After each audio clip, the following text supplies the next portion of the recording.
and get my Major review up. So, hey guys, we're live. I'm Alex O'Neill. With me, Brian Obshin Jackson and Scott Guthier. Decent bonus content. Tony's gonna be joining us soon. Hopefully, he said he would. He's a big fat liar. Let me. Oh, I just call him big and fat. That's just rude. That's just rude. I know, I'm the worst. Let me tweet this so people actually know that this is up. What? That Tony's a big fat liar? Yeah, Tony's a big fat liar. We are live with episode 218 boner content. Episode Tony's a big fat liar. And at Tony, I'm going to tweet it now. I have to. Is a big fat liar. There we go. Retweet for IrrationalPod. I guess like that's how we start this show. How do your guys' weeks go, Nabish? And how's life? It's been okay. Like I finally bought my laptop, which I'm super excited to get. But the bullshit is the bullshit thing about it has everything I want. Like it's at the Intel i7 processor, it has the 8 gigs of RAM, has like a terabyte hard drive. But I want it now. I'm impatient. I go, sure, if I could get online, sure, but I want it now. I want it today. So I actually went right to Best Buy and like Best Buy and Walmart's and all the other convenience type of stores that can sell me something. Convenience stores, yes. No, I would tell these other electronics stores to buy myself like a laptop just in case. Like, if I can get it today, I'll get it today. But like, if not, I'll get this good deal one because it's like only $539 before tax and all that other stuff. So like, it was like something I just wanted now. I wanted it now. And, it's my money and I want it now. Pretty much, and like there was like no places that had it, and like in every place that had something similar to that was either like a little bit over my price range or it had touchscreen on it, which I did not want. Like I actively did not want a touchscreen. None of them shenanigans. For whatever reason. I do want to. I just feel like that's extra. It's like extra. I'm sorry. It's fine. I didn't mean to interject. I just wanted to say Tony did immediately text me, "Wait, why big fat liar?" With no grammar added to it. Wait, why big fat liar? So there you go. I told him he'd have to join to find out. So did you found a good laptop with no garbage touchscreen? Yeah, like it was the one. Yeah. Like I don't know why I'm like so against that. Like I don't know. Maybe that's the curmudgeon-y thing of being almost in my 30s now. Like I don't want no touchscreen on my fucking laptops type of thing. Like I don't know. I just don't want it. Which was weird too, because like when I was doing my taxes with my mom, she touched my laptop. We don't have nothing that's a touchscreen on like anything other than her phone, but she touched my laptop trying to make it like work. I'm like, what are you doing, Mom? She's like, I don't know. I was trying to see if it worked. And I'm like, no, Mom, we don't have that. So that was a silly thing. But yeah, it's bought. I'll get it on Tuesday. I'm working like pretty much all week this week, and I'll be off for like the next 3 days, starting Thursday. It'll be Thursday, Friday, and Saturday that I'm off, which is good. So then I'll just play with my new toy and I'll be happy. But yeah, other than that, I bought a Sonic Amiibo and a Sheik Amiibo. That's like the only other thing in my life right now. Oh, and I saw my best friends in like the longest time, and like, oh my god, like it felt like forever since I've seen Mark and Katie. But like, and then I've just been busy at work and all this stupid snow going around everywhere. Yep. I just haven't had time to see him. So like, I pretty much like text him like, hey, like, cause I just got off work and I'm like, oh, I'm tired, but like, let me just do this. Like, I text him, I was like, hey, are you guys doing anything? Cause like, if I go home, I know I'm not gonna step out again, and like to like the next day or whatever. So it's like, no, just come on over, and I went over. We hung out. It was a great time. I miss those fuckers, even though I haven't. It's been like maybe like a week and like a few days, but like I'm just seeing them. Like I like seeing them every day if I can, if I'm able to, if I'm physically able to, I can. I like to do that. But we pretty much did nothing the entire day. Like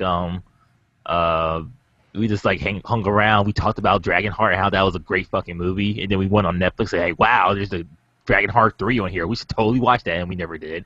So we got wrapped up watching some SNL 40th anniversary stuff. Mm-hmm. Then we watched like A Living Color for like a good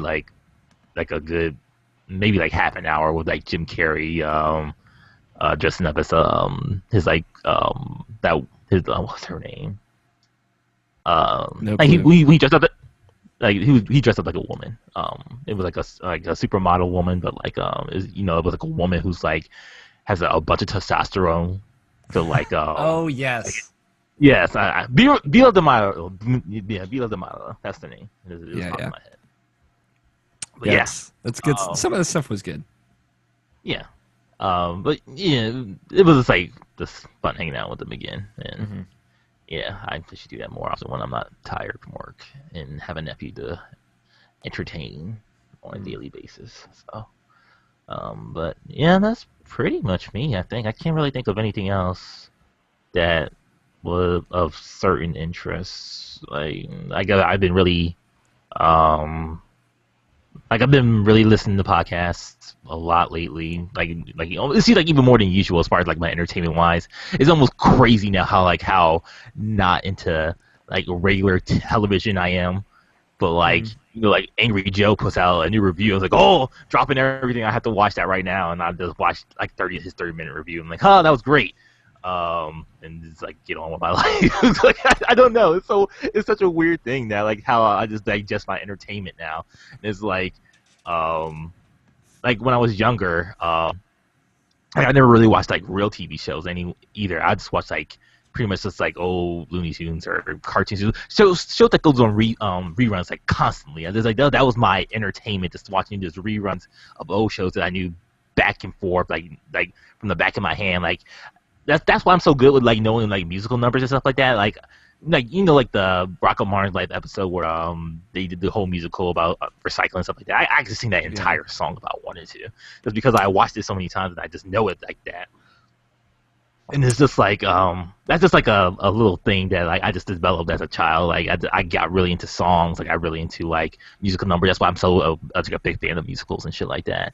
Oh, there's something I was thinking about just randomly, and like I don't know, I'm just like got excited about it. But like I was like thinking like I was thinking a lot about the Little Mermaid lately, and I've just been thinking about like oh man, like how little boys are like getting into like Frozen right now. Like how they're getting into Frozen, because like Katie's been telling me like oh like we have like little boys at these princess parties that we do, and like they get so excited to see Elsa and stuff like that. I would be like, man, if I was a little boy, and then like when seeing Ariel and stuff like that, like I'd be singing a part of your world with her. Like I would be so fucking into it. I just like because like that was when me. So yeah. Because like when I was younger, like because like.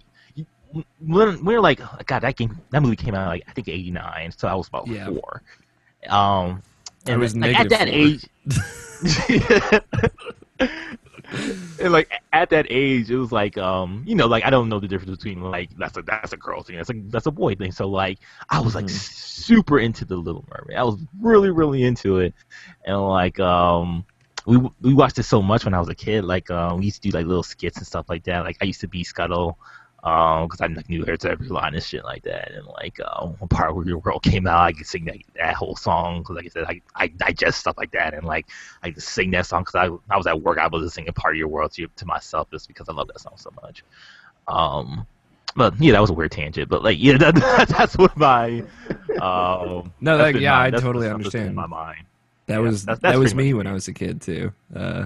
It's funny because like this is. I don't want this to sound like weird or anything, but like I had having like a gay brother when you're coming up, like you're way more open to both like more feminine and more masculine things.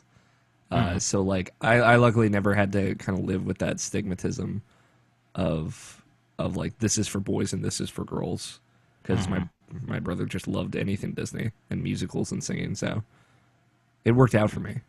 I got lucky. I'm sending sad snaps to people who are at PAX snapping me. I'm sorry. Scott, what about you? How's your week? Been a pretty boring week so far. Except for when we hung out, but... That was fun. Give Tony a little more time.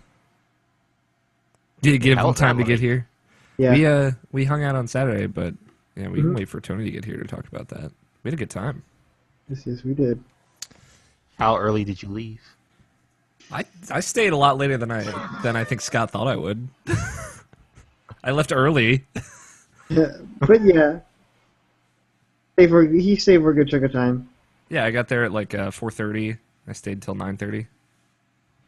And you text like, because I got the text on you like, oh yeah, I just woke up. I know I'm late. I'm sorry, or something like that. Yeah, well, it was preemptive because like I had gotten up like 20 minutes before, and I sent that when I got out of the shower. And I was like, I should probably say something. Yeah, because we were completely like, oh hey, wait, it's around 4. Where's Alex? Yeah. See, like I know that feeling, so I just try to send a message out, like if I know I'm going to be late, which I hate being late too. But like on the weekends, I'm a mess. I'm so unreliable. Especially this week. Ugh, I've been just messed up all week. Yeah, I mean, I went over. Scott and Tony taught me how to play Dominion. It was fun. I'm terrible at it, but I had a lot of fun doing it. And that was, yeah. Then we played Smash Brothers and listened to Starbomb and ate pizza. Cool. Sounds like fun. It was fun. Nothing else happened in your week, Scott? No exams, no essays, no math equations, no programming. Nothing interesting in any of those topics. I mean, like the most Oh, you cut out, Scott. interesting thing I can tell you is that they found water that has pH of -5 That's weird. somewhere naturally. That's fucking weird. That is the most interesting thing I can tell you. That is interesting. That happened this week. I had a weird week, guys. Let's talk. I don't know if this. it happened this week, but I found out about it this week. Okay. Well, I mean, it's still canon then. Canon, like Nep's show. Konaon. If I spelled that right. Yes. Like I had to think about it for a second. What are you talking about? Like, oh yeah, canon. Yes. Canon. Yes, Yeah. that show. I had a weird week. We need to talk. I wanted to talk to you guys. So, I went to Scott's house on Saturday, and then they made me watch these episodes of Sword Art Online Abridged series. Don't tell me that you went through all of them. No, Don't do it. no, Okay, good. I didn't like it, but it had a couple good moments. Like literally just two. I'm man enough to admit that. I don't like when people redub stuff for humor. I don't like that. Yeah, we've been over this. Yeah, and I mean, it was a while ago, and like I know you like the Dragon Ball Z stuff, and Greg likes all of it, anything. Well, that's more of I had a history with them, so I just followed their work for so long that I generally liked that. So Yeah, and it's weird for me. I get like I know it's just like it's jokes and funny. It's just like it bothers me. It's like that whole thing of like. Well, you see, that's normally what it is for me too. Except for I didn't watch Sword Art Online, and there's a good chance that I never will. Oh, so that's my version. Yeah, so that's my version. This is the Scott's canon version. Yeah, I just like I can see them. I can see looping frames of animation.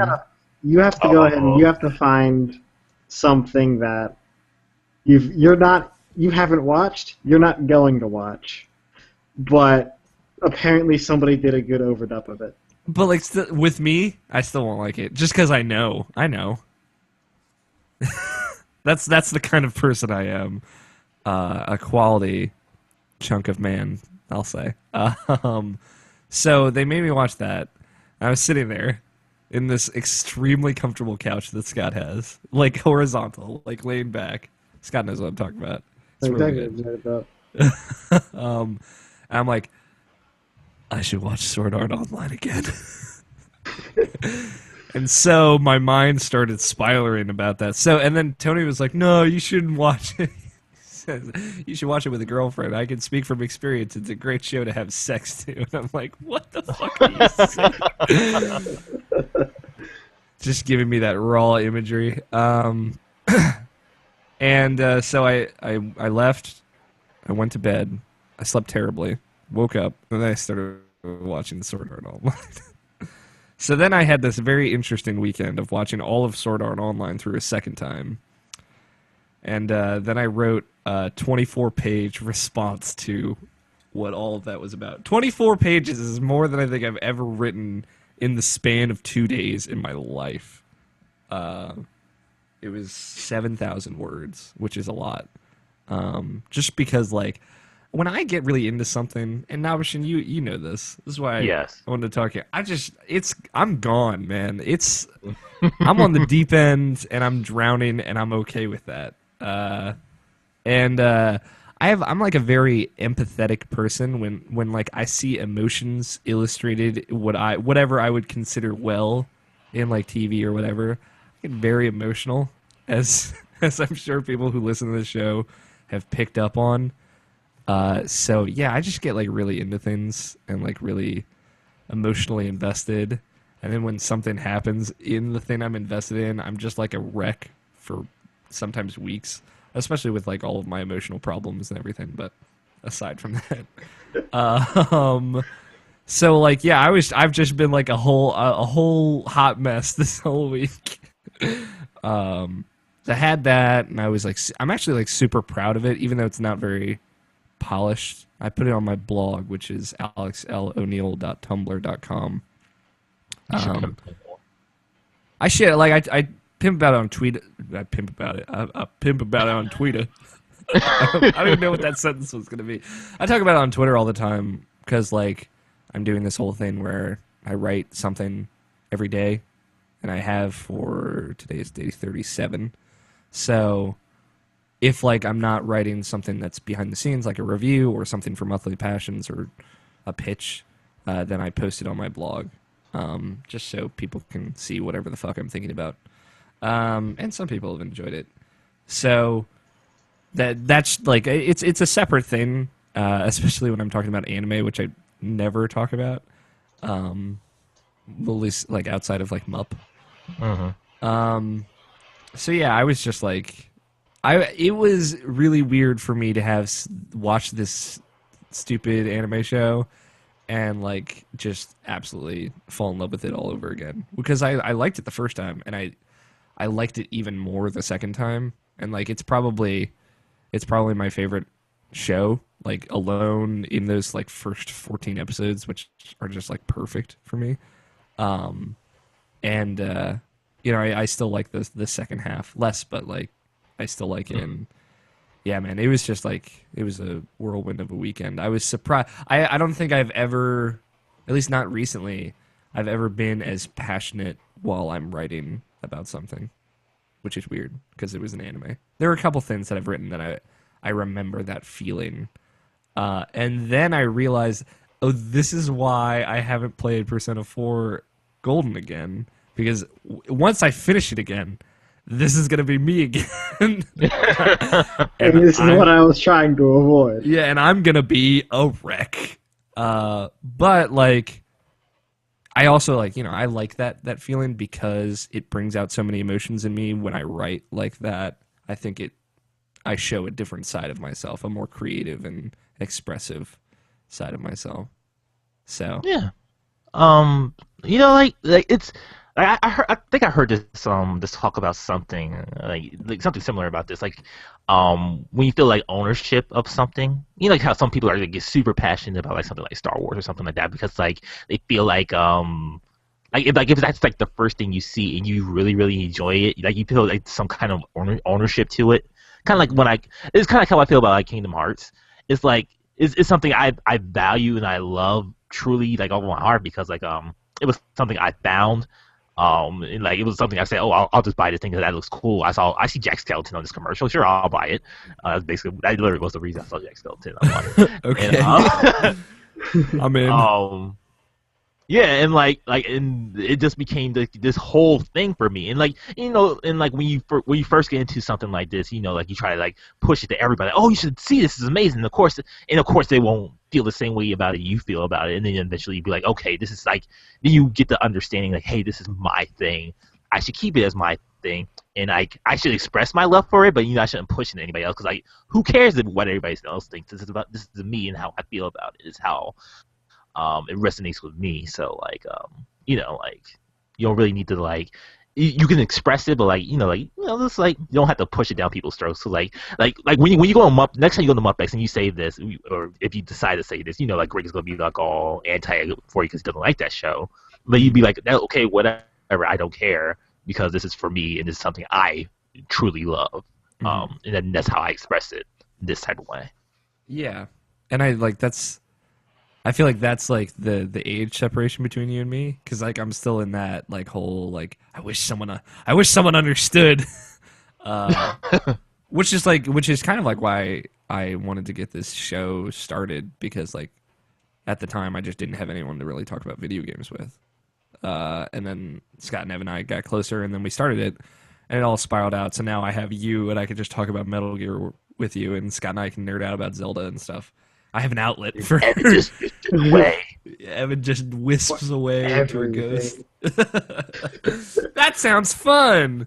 I found myself like staring at an online thesaurus page for the word "fun" today, feeling terrible. Because I'm like, I can't use the word "fun" because I use it twice, which is not that much in my major review, and I'm like, I have to replace both of these instances. I can't be this. But yeah, like this is like my outlet to talk about video games really, really passionately, because you guys get into it too. So I guess like it was just a thing that I found a way to like unload all of this feeling out into words on the page, and yeah, like that's like my thing, and it's funny because someone did reach out to me and say like, this is exactly how I feel about this. When you find that person, it's the best feeling in the world. And it was fucking my bro from England, Mark Griffiths, the RP Genius on Twitter. He just direct messaged me with a screenshot of my post with like the sentence highlighted, and he's like, I thought these exact words at one point. I'm like, yes. It was just fantastic, and we nerded out about it. And then we talked more about it via DM and had a good time. So I don't think I've ever asked you this, but like, what? Because like we're talking about this, like, this is totally perfect. This title, Irrational Passions Podcast. Like, where did that name even come from? I never even asked you that. Okay, so Evan, Scott, and I had a brainstorming session. Oh man, I wish we might still have like the other names that the show could have. You had other names? I never knew this. Yeah, we had other names. We had like Was it 2 pages. snake.com? No, we had like 2 pages of possible names, and then It was like 1 page. it might have been 1 page. We had a lot though, We did have a lot. and we just like we had like a text thread going. I think maybe, I don't know, and we were getting like on Skype because in the space of about 2 weeks we planned the show, thought of the name, got set up, and recorded the first episode. It all happened very quickly. So yeah, we had a bunch of names, and I think at one point I thought of it. I thought of Irrational Passions, just because like I don't even know what it was. I was looking at something that said the word irrational, and it just came to me, and I texted both of them. I'm like, this is it. And they were both, I like it, and then we stuck with it. Like Nice. it was like one of those things that I had an idea, and then at the time we were like, well, there's nothing better than that. So if I can find that doc Like, with names, it's almost so good that like I'm surprised no one had that name before. yeah, it really is, because it's good for I everything. can literally just down and be like how good it is. Yeah, how good that title is. And like I just like how it sounded. Irrational Passions Podcast, like it's got this kind of alliteration in a couple ways, and it just IPP. It sounds good. Irrational Pod or IP Podcast is what it used to be. Sure, it wasn't the say urination joke. Like, oh, that's funny. Yeah. I'm pretty sure Evan said that at some points. So yeah, like we had the name before we did the first episode too, which is not necessarily always how it goes. And yeah, it just stuck with us. I liked it, and Scott and Evan liked it, so we went with it. And yeah, it's totally perfect. I love it. It's like, like when Greg Miller, anytime he sees me, he just yells Irrational Passions and then high fives me. Irrational Passions. It's like, oh, this is what it had to always be. Yeah. So yeah, I don't know. It is weird to think of it, because it can apply to anything. And like right. we brought Joe on and we had like those kind of talks, like, you know, if we wanted to branch out to movies and music and anything that you could be passionate about, it could work. Yeah. So yeah, I don't know. It's weird to think back to that. I now, like, because I don't think about it ever, but like that list of names that we had, I remember they were terrible. That's all I remember. This is almost good enough to be like some like I don't know like where you could put this at in the actual podcast, but like you know that was a good talk. Like I said, I never knew like the actual name came from. Yeah, that could be like a good mid-show bumper. Maybe I'll download this and squeeze that out. But yeah, that was my week. I watched Sword Art Online, and then I was just an emotional wreck for the rest of the week. And I have like so many stupid fucking essays to work on. One of them is due Sunday, another's due Thursday, and the next one is due the Thursday after next. They're all like 20% of whatever grade that class is. And then I got snowed in on Thursday. That was yesterday. That was nice because I got a review code for something, and then I was like, well, now I don't have to do anything. And Ethan had his friend Lauren over, and at some point, I walk out into the living room, and they're watching Galaxy Quest, fantastic movie, and playing with Legos. So, what are you gonna do when you're stuck inside all day? Yeah, I think that's it. I think that's all that happened to me. I guess Tony's not here yet. We could bullshit for a little bit longer and see if he shows up. You could tweet that thing out again. Tony's a big fat liar. Add a still in the front, somewhere in between, wherever it fits. wherever that works. I'll just I'll text him. Have you ever like wanted to do something like that, Nabishin? Like, I know you say you're not a writer. But like do some expression to like yeah, just like get it out. Oh yeah, like you don't know, dude. Like this is why like you know sometimes I just randomly call you about something I really love or like yeah, that's I always love that too.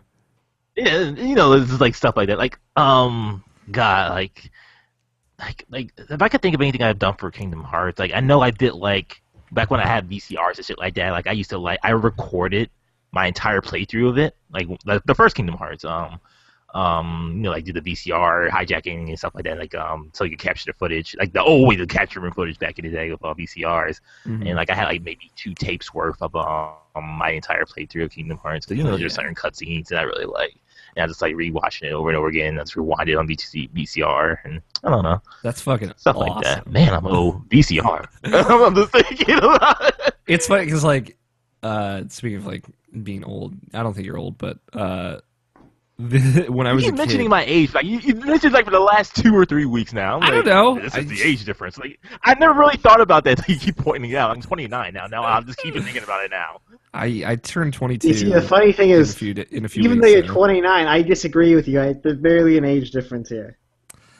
Yeah. Oh, I realize that. I think that the age difference presents itself in really small ways, and it's probably it's more of an experience difference. Obviously, Tony says he'll be here in less than 10 minutes, so we can bullshit for that amount of time. Yeah. But yeah, I it's weird because that's awesome, and 2, when I was younger, I was like the kid that I'm like 6 years old. We're talking like 99, and my brother's telling me about like how DVDs are better than VHS tapes. I'm like, fuck you. I like my VHS tapes. I don't know why. Oh, there's Tony. Hello. Hey. We haven't started recording yet, Tony. So I figured that's why you were asking me, because you're like between bonus content and the show proper. Yep. So I have played a game this week that will boggle your mind that I played it. Is it Boggle? No. Though it can be referred to with the same number of letters as is in Boggle. Okay. Do you want to do your test recording? No, I don't like doing this. I don't care. Yeah, I'll do it. Give me a sec. I don't care what the fuck you like. Oh. We got to get this done. My dad is still my dad is still working across the desk from me, Mhm. so if I'm not talking, it means he's on the phone, so my mic is muted. Okay. We'll keep Just that so in you know. mind. Yeah, he shouldn't have too much more to go, but it's hard to tell. I feel you. You missed a good bonus content. I was working. I'm just saying. Should listen back to it. It's good stuff. Will do. We talked about the origins of the name Irrational Passions. Oh. So Hashtag why am I a big fat liar? Tell me. I think I was like, Tony said he'll be here unless he's a big fat liar. Is this what I Yeah. said, like, under my breath? And then Nabishin was like, oh, he's big and fat now. Oh. And then I thought like I don't know. And then I was Seen peer something pressured else. into tweeting it out. Okay, fair enough. By Was it by Scott. Scott? That was it. Yeah, it's a group effort. It was a group effort. It was a group effort, yeah. Don't course. sing that for Scott. So when you originally were like, so we're gonna start at like 7:30 because we're all gonna get dinner. I was like, where are we going? No, I meant like so people can eat before the show. I went I and just got. assumed we were. No, I didn't mean I just together. assumed we were going somewhere. No. So that's, I guess I could have phrased it better. I'm sorry. I was really excited for a dinner date. I didn't mean to mislead you. I just went and I made frozen pizzas. What I meant. So. All right. My mic works properly. Cool. Then I guess you want to get started, Tony? You want to talk about when we hung out this weekend? We can do that, and then we can like do it again tomorrow. Well, no, I can't tomorrow. Scott and I probably will. I know it. Yeah, I had Can fun I get playing a Dominion. link to the? I think I might actually be going to the wrestling thing tomorrow. Not sure. Of course. Well, yeah, it makes sense because last week you just didn't go to the wrestling thing. Yes. Yeah, when I last saw your littlest brother Scott, he had like a high voice still, so it was really I didn't want to say anything while I was there. It was just really weird for me, cause That's right. For some reason, whenever like you came over, he was just not there. he was just not for the longest pubescent. spell. No. Like Sean was always out or he was here. Oh yeah, and not pubescent. Or asleep. Because we did mess with him that one time. Yeah, that was funny. What else did I do? I think I played. Oh yeah, I played a bunch of random bullshit. Kingdom Hearts. Tails. Graces. Nope, wrong one. Yeah, it's the. I'm like, did I leave that one too? Since I gave Scott Kingdom Hearts 2 Funnel Mix option, I decided I didn't need my PS3, Yeah. so I lent it to Tony. Wait. Oh, But you okay. gave me Kingdom Hearts. I gave Scott Kingdom Hearts 2.5. I gave you 1.5. Okay. I think that's. Nope. I played. And you play Tales of Hearts, Alex? No, not yet, because that review came in, so I was alright. obsessed with that. How hush hush you gotta be about it? I mean, I obviously- can't say anything until the 30th, Oh, okay. Wow. which is like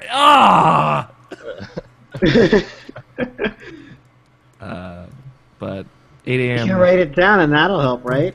I wrote 2 pages of notes because I know I'm going to forget everything when we finally talk about it on the podcast. Yeah, I can't talk about it until then. Hopefully, I might like replay it again at the end of the month. Or you could So. talk about it on the podcast and then not release the podcast till the 30th. So I We would, could do that, I but would we did tell this you, live. Fucking I would tell you why I was late, but make you mad at me. That's fine. Then you don't have to tell Okay. me. All right. Unless you want to make Scott me would think mad. it's really funny though. I'd probably think it's funny, yeah? That's okay. Don't worry about it. Okay. You ready? We all ready to start oh, Jesus Christ. Start recording. Yeah. You wanna ask Tony about his week?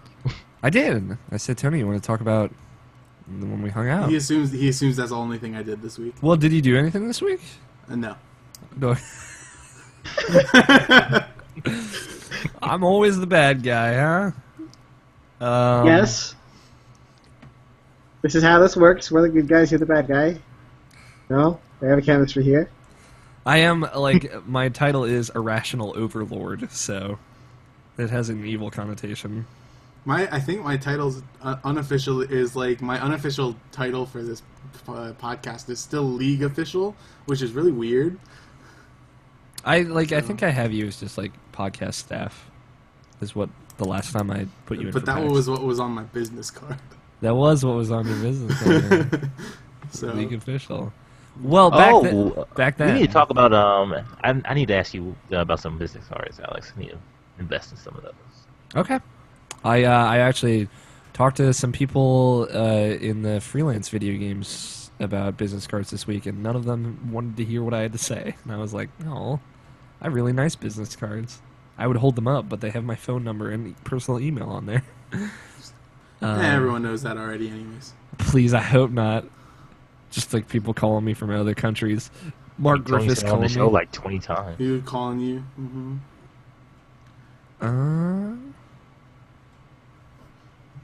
Okay, I'm ready to go. I'll be ready to go in about 6 seconds. Cool. All right, 6 seconds are up. That was like 2 seconds. So Perfect. you're ahead of schedule. Yeah, On one. That's right. Five. Right on time. 5, 4, 3, 2, 1. Ooh. You want to give us an arbitrary time? Yeah, I was thinking that we can aim for 11. That's Sure 2.5 hours. We just started recording the audio, but we don't have any emails, so we can spend extra long on these. So Got a lot of news anyway, so. yeah. Did I miss anything? Just Wolfenstein, and all this is just a standalone expansion of everything you hate about the game, so don't worry about it. Yeah, like I wasn't really sure what that was. I didn't know if it was DLC. Basically, an expansion of everything you hate about that game. Great. You know how I love that game. I'm willing to defend it until I die.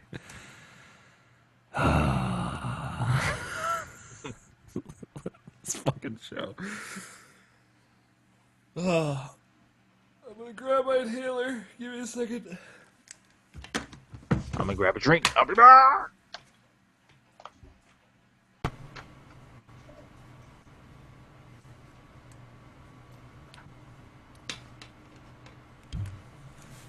I kind of wish I had like a different camera setup just so people could see my awesome posters I got going right here, which people can't see at all in the shot. Well, you can see like a little bit of like a Bombcast poster. So. I've seen them. That's enough. Yeah, it was funny because like I record this with Brant, and then I was sitting in my bed when we were doing like test hangouts, naked, and I turned my computer on so he could see what I see, and he's like, that's great. Also, Nabish and you'll like this.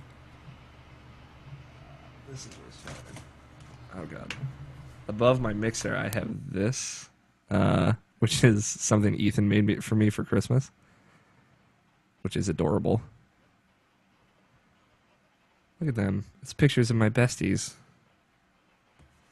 They're not that good friends anyway. Just like do the whole show like this. Tribal cam. Okay. Did you even see that, Nabishan? Or was he even here? So I don't totally even know. happened again. I wouldn't be able to tell you. Well, what did you say, Tony? My mic decided to like stop being friends with Audacity for like 6 seconds. Great.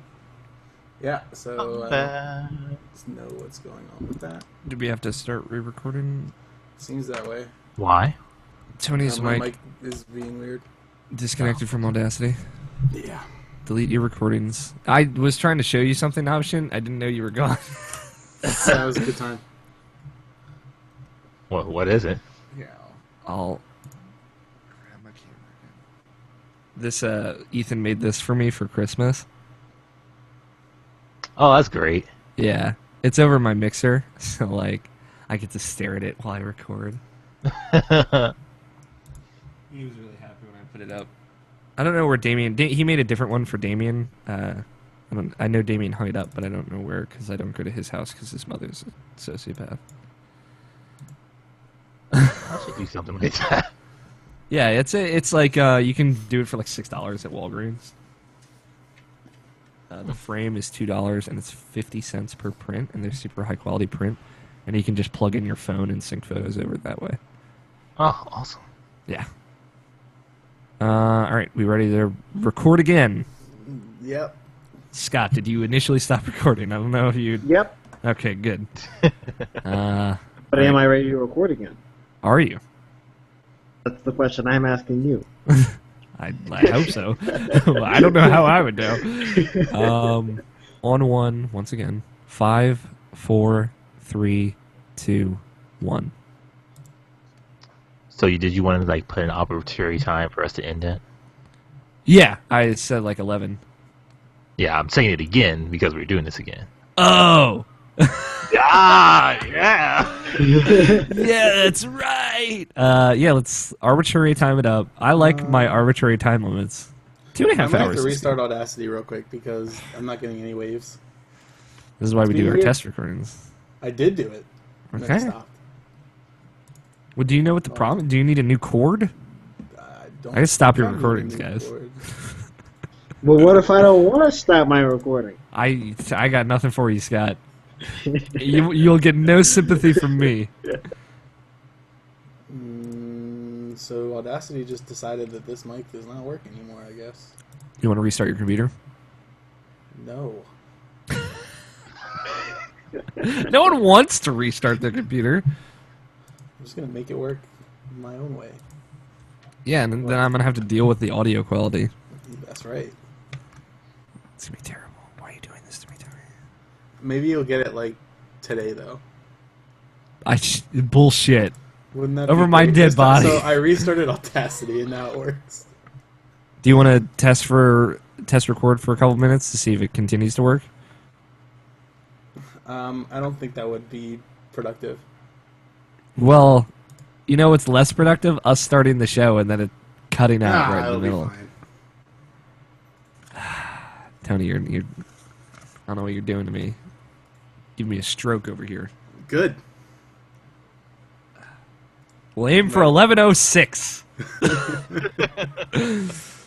All right, guys. Once again, on one. 5, 4, 3, 2, 1. I got waves. I hope so. What time you want to stop? Like 11, some shit like that. Okay. Arbitrary or something. Use a big word when you talk about what you're doing with your things and your friends. I was 50 seconds late. That's fine, Scott. It's fucking fine. I not give you the fine. heads up. Okay. Thank you. I do. You know what? I do appreciate it because, like, when Nabishin was like a couple seconds late last week, I knew right away what to expect when I was going into it. Now I'll know, Scott. Thank you. Oh, I gotta stop looking at Twitter. It's just depressing me. It's oppressing you? That's not good. It's depressing me. Oh. It's upresing me. Upresing me. Unfollow the people who are making you on whatevers. No, it's everyone is just tweeting about how much fun PAX is. Unfollow everyone is what I should do. Unfollow everybody. Yeah, That's yeah. what you're saying, Scott. I do follow Follow me too. 856 people. It's too many people. Nah. Nabishin follows like 7,000. I mean, it's alright. Like, I wouldn't have gone because of the weather anyways. So Yeah, we wouldn't. If we had driven, we would have died. yeah, we'd probably be dead. My brother Derek texted me. He's like, I'm in the Sarku Japan in Laurel, and they're playing Final Fantasy music. He seemed very confused. Dazed and confused. Seems fun. Yeah, it was dope. All right. Are we good? It's been a couple minutes. You're still recording, Tony? Yeah. Still playing It's WoW in the background? It hasn't even been. Yeah. It hasn't even been 2 minutes yet. It's Why? been 1 minute and 53 seconds. I do appreciate you did put Boggle on your list. Yeah. All Of course, I can't ruin the surprise. right. Let's do this. Let's get our britches in a knot or something. 11:09. It is Friday, March 6, 2015, and you're listening to the Irrational Passions podcast. I'm Alex O'Neill. With me this week, I have Scott Guthier, Hey. Tony Horvath, Hello. and Brian Nabishin Jackson. Stand back, everyone, nothing here to see. Just imminent danger in the middle of it, me. Yes, Captain Hammer's here, hair blowing in the breeze. The day needs my saving expertise. A man's gotta do what a man's gotta do. Seems destiny ends with me saving you. The only doom that's looming is you loving me to death. I'll give you a second to catch your breath. Sorry, that's a long one. So, I like as soon as you started, I'm like, all right, I can just sit back and I know this. I know where this is going. Out of Hey, it for the guys. status quo. Yeah. How's everybody doing? Welcome to Irrational Passions podcast, which is about video games, I think. You Other sure? than Last that- time I checked. Are you cutting out, Scott? Yes, you're cutting out a little bit. I'm sorry. Again, woes of... I don't even know. This hasn't happened for like 4 weeks. Woes of whatever the fuck is going on in the internet these days. It's the PAX Plague. It's the PAX Plague. PAX East is going on right now. We're not there. Nope. There should be a giant bomb panel happening in like minutes. Yeah. In 20 minutes from when we're recording this. But that's okay. I'm sure my totally loyal hosts will pay attention to this show and not leave the hangout to go watch that. They love me and they like my company. We just did our bonus content. If you don't know, little update for you guys. We record our podcast on Google Hangout, so like a video version of the show is posted to YouTube right after we record, and we do a little stuff exclusively for the video version before every show, like a little warm up where we talk about our personal lives and what the fuck's going on with that. And if you'd like to know us better or just get more Irrational Passions, you can go to our YouTube channel, youtube.com/Irrational Passions to watch that. And that's every week.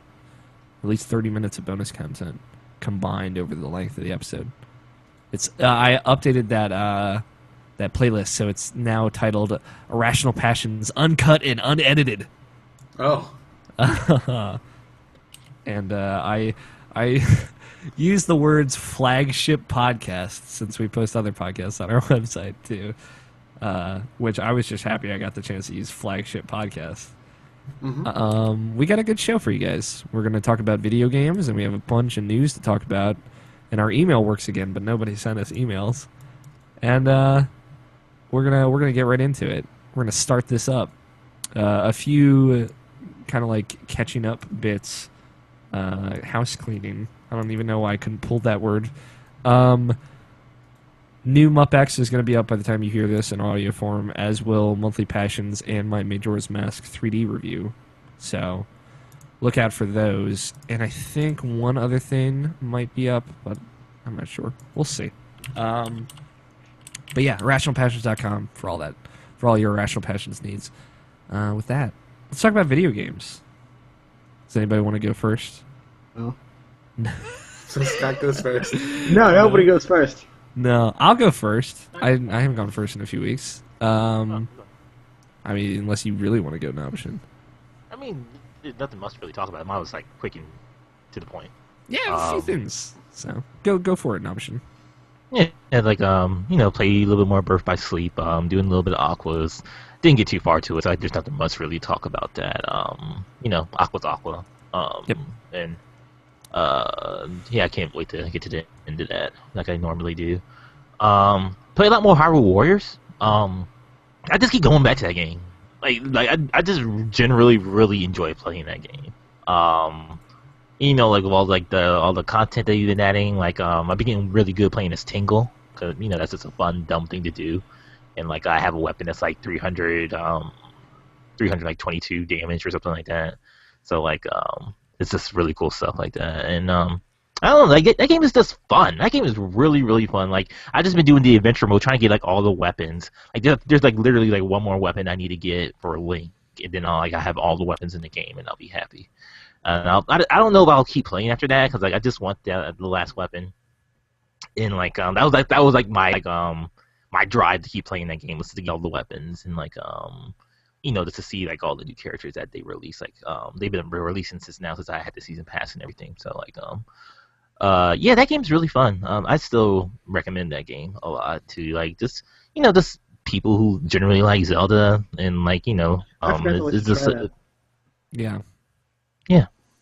yeah, that was supposed to be the deal, Scott. You get Kingdom Hearts, you get Hyrule Warriors. Well, Don't Tony have to play that didn't game. bring me my copy of Ocarina 3D either, so Well, I mean, if you had asked, I would. you know what? We all forgot. We all forgot a little bit, except I didn't. I didn't forget anything that I lent to you guys. But it's because it was a lot. Scott forgot to give me Fantasy Life, so we're even. That I didn't forget to do that. That's Exactly. I didn't forget to bring Ocarina of Time. Fucking children. Continue, Nabishin. But yeah, like just like other quick games I've been playing, like Super Mario 3, no Super Mario Galaxy 2, no Another World for that. Doing the world like almost every day. Like I've been saying, I'm trying to do every day, but every time I get around to it, I do a world. Smash with my nephew, which is always so fun, just doing that whenever we get the chance to. And that's pretty much the main. Oh, Super Stardust. I've been playing a lot of Super Stardust actually. That's just a good game just to listen to a podcast and just go through. That game is still like just really really good. I like really just like I'm not really just doing it for a score chase. I'm just doing this just to zone out and have fun. It's just a good game just to just play. It's just a good playing game and it looks really good. So yeah, I enjoy that game a lot. But like the main game I've been playing a lot is just more Danganronpa. I just finished like the third case that's like an hour or two ago. Cool. So, yeah. Like cuz like this morning let me talk about Danganronpa a little bit. Like, I'm just thinking about that game. Like, I really, really enjoy that game. I enjoy that game a lot. Cause like even like this third case that I just finished wrapping up, like I saw like come like a mile away, like Yeah. who done it? Because Yeah. like like it was like the situation like like the Monokuma's like temptation and just like this like like it was just like a super easy one, like, oh yeah, I know what it is, like there's like a no duh thing. Then at the end of it, it's like, oh, you're the thing that was the thing, like, oh, that's a good twist. So it's like even though they're doing something predictable, at the end of it they still put like another twist to it at the same time. So that game's great. That game is great. A lot. It's like I'm so you're with me on like the stuff that they show you like in the epilogue of each chapter is just like, oh, I got it. Wait, let me keep just going just a little bit. yeah. It's so good. Oh my god. Yeah. Yeah. Like I get so wrapped into it. Like when I'm in the right mood and I lay down and just play it. Like and I found out the secret sauce of what it is too. Is what I need to actually keep playing the game. And that's to actually use that freaking suspend mode on my Vita, because I never do that. Every time I'm done with the game, like I close it out all the way, and then like it's just the fact that me having to load it up every time. I don't know. For some reason, like that minute of loading up the game, just like it's like, oh, okay, I'm already bored of it. I don't know. It's a dumb thing. See, I But, like, never when do you that. So I just like turn Yeah, my exactly. Vita on and I'm like, I'm in it. Like it's just more like I don't know, there's like a mentality I have with video games. Like I always have to turn it all the way off. But like ever since I started using the suspend mode, the suspend feature for the Vita, like it's just been like bam, bam, bam. Like I just do another hour or just like spend my entire night just playing something in Rafa. So like yeah, I'm really into it. And I'm just starting the fourth chapter now, and like I'm really excited. This like it's not like it's like it's like everything is like I mean, it's not the best story ever told. I'll say that it's not the best story ever told, but like I just like what they throw at me, and like I'm generally just enjoying this ride with all these characters and everything like that. Like even though like in the recent case, like I really like that character who done it in that one. So like I don't know, I just really like that person. But like I just like all these characters, and I just like the situations they're in and seeing what they get through, and and at the end of the third chapter, like that was a weird moment, and then the reveal at the end of that too was like a really good like holy shit moment. So I'm really excited. I can't wait to play more of that game. How have the social links been so far? How have your love gems been? I mean, I talked to Kyoko and Hina, that's her name, Hina, the ultimate swimmer. So I've pretty much been just talking to the ladies. Of course, that's what you do. Yeah, so I mean, that's kind of inconsequential, honestly. It doesn't really go too deep into their psyche. At least it doesn't seem like it to me. You seem like you get more of that just during the trials and what they go through. Pretty much the only thing I learned about Hina is that she really really likes donuts and stuff like that. So so it's nothing is super deep, but I guess it's just depending who you talk to and stuff like that. I really wish I had talked to more of Hifumi because he's just a funny character.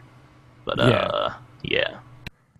He's the amount of times I texted Justin and saying what the fuck's up with Greg being in this game was uncanny.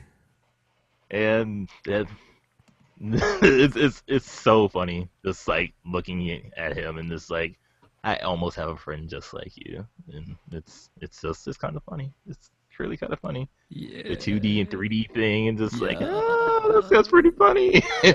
That's pretty close. We're cutting it short here. Yeah. No, I really like Hifumi. He's very fun. That's pretty much everything. That's a great game. I'm glad that you like it. I'm excited to hear how the whole final act of that game is going to play with you. Just because I loved it so much, and I know that you will. I know how it ends, sort of, but I just don't know the context of how it ends. Yeah, you've got a roller coaster ride till you get there. So yeah, I know the thing that you're doing at the very end is what's going to happen afterwards, but I just don't know how it gets to that point. That's the thing I'm really curious how it even gets to that point. It's good. Yeah, getting to that point is super good. Because I know that you're talking about what Patrick Klepek said on the Bombcast, which is that's just part of it. And luckily there's so much since you're invested in all the characters, there's so much minutia to that of them interacting with one another that you still get to see, and it's still going to be worth it. So. Yeah, I'm excited. I'm real excited to keep hearing your thoughts on that. Also, there's news that Danganronpa 3 is in the works, so that's also exciting. Yeah, we all forgot knew to mention that, but in news. Yeah. No, not another episode. Actual number 3. Yeah, I know. Okay. I was up on that. I forgot to add it to the doc, but yes. All right, I'll talk about video games. I played some more Persona Q because I beat Majora's Mask 3D, which I'll get to in a second. So I just a few more hours of Persona Q. So the last dungeon, I know I've been talking about how the dungeons are super big and super long, and you mean you're at the last dungeon or the last that you were at? I'm in the last dungeon. Oh, okay. Which is the 5th dungeon, for sure the last dungeon, because in the 4th dungeon, they're this is the last dungeon. There are only 4 locks on this door or whatever, so this is it. And I'm I know it's not. I get it. I know how this shit works. I've played a Persona game before. I know it's not. So the last dungeon, it's the clock tower. How about this time this is the curveball that is the what that stuff the rest of the way of the game. That'd be fucked up. You know what? If they did that, I would enjoy it. If they did that, I'd be that's some Persona shenanigans right there. The clock tower, which is the last dungeon, which is not really a spoiler to say, I guess. Not really. You can expect that from the second the plot is laid out. Yeah, they're at some point after the first chapter, they're or in the first chapter, they're this is a clock tower. What the fuck's this doing here? And then the Persona 4 characters are this isn't at our school. So it's we got to come back to this at some point, right? So the clock tower, last dungeon, it's laid out way different than the previous dungeon. So like it's something they introduced in dungeon 3, I think. It might be 2. No, it's 3. So something they introduce is going like, so you're progressively going down levels, deeper and deeper down levels. And then in dungeon 3, some of them have like multiple staircases that go back up. So you're going down and then back up and exploring a new area of a level that you'd already been through that you didn't have access to before.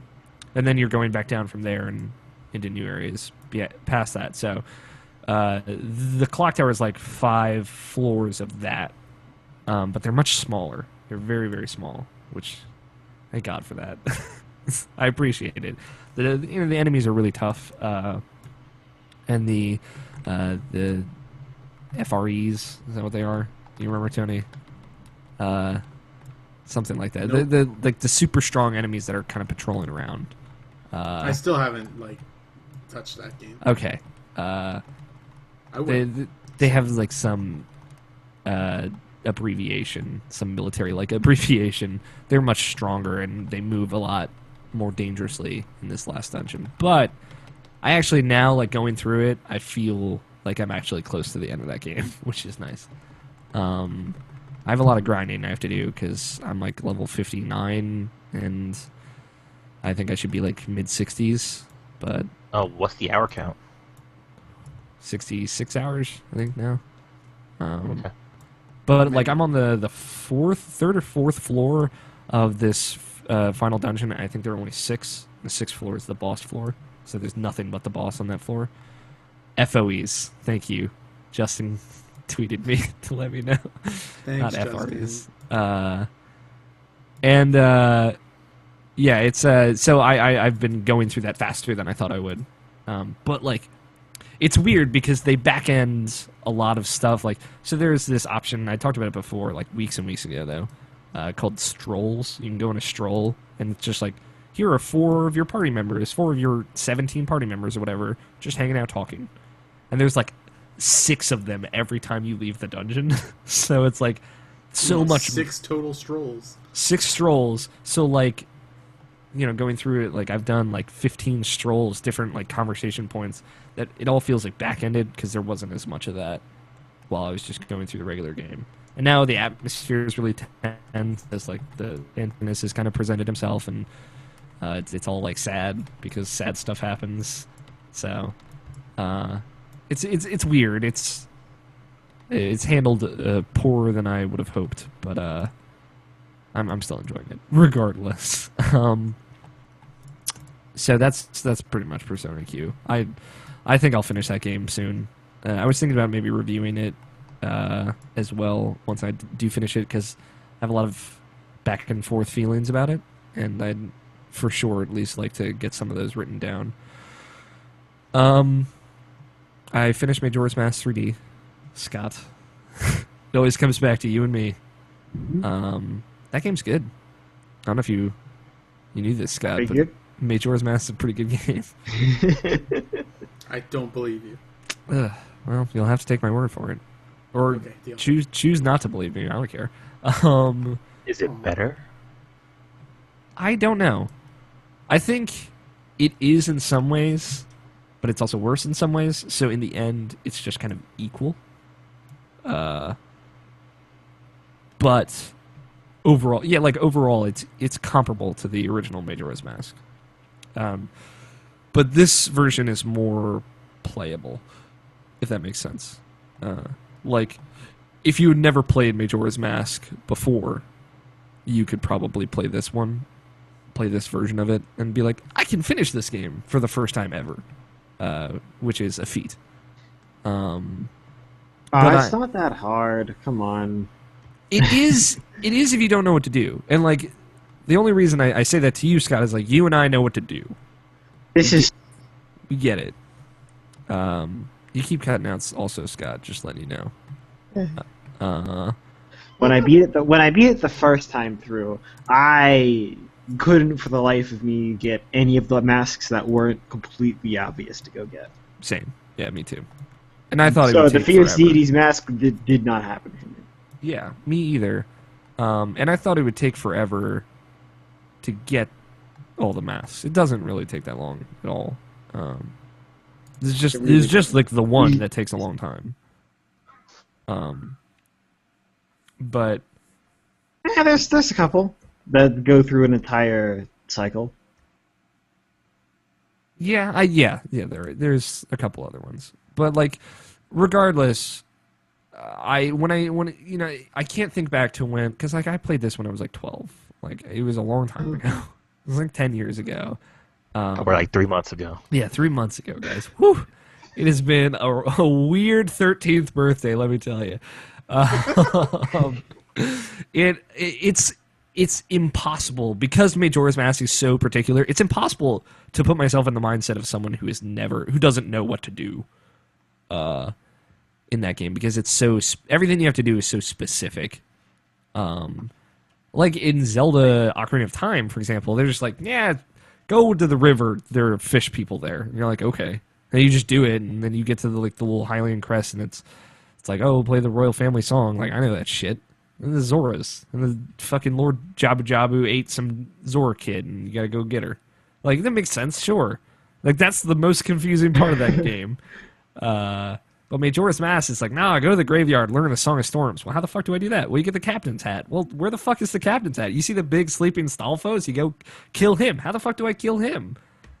It's a long list of things. It's more convoluted when you try and understand it all at once, yes. Yeah. But they do a good job leading you to where you need to go, at least in my opinion. Yeah, I mean...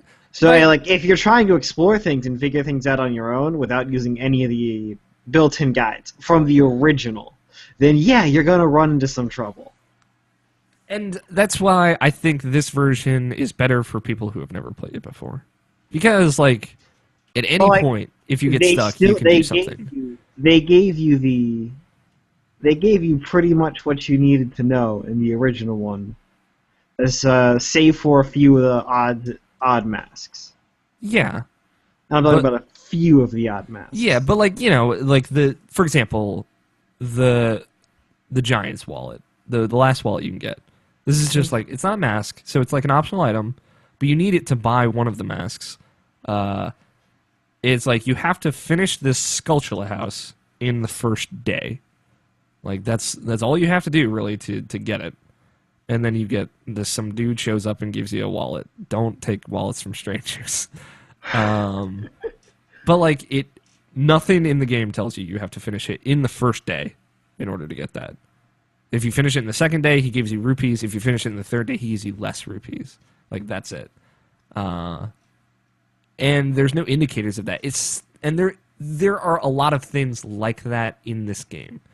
But like now with the way they changed the notebook, it'll be like rumored event. Like go here and do this in this time and maybe something will happen. And you're like, okay. This is just like a little bit of context, or at least a hint. It just makes more sense for modern audiences. Which, like, I don't think all people who play video games nowadays are stupid.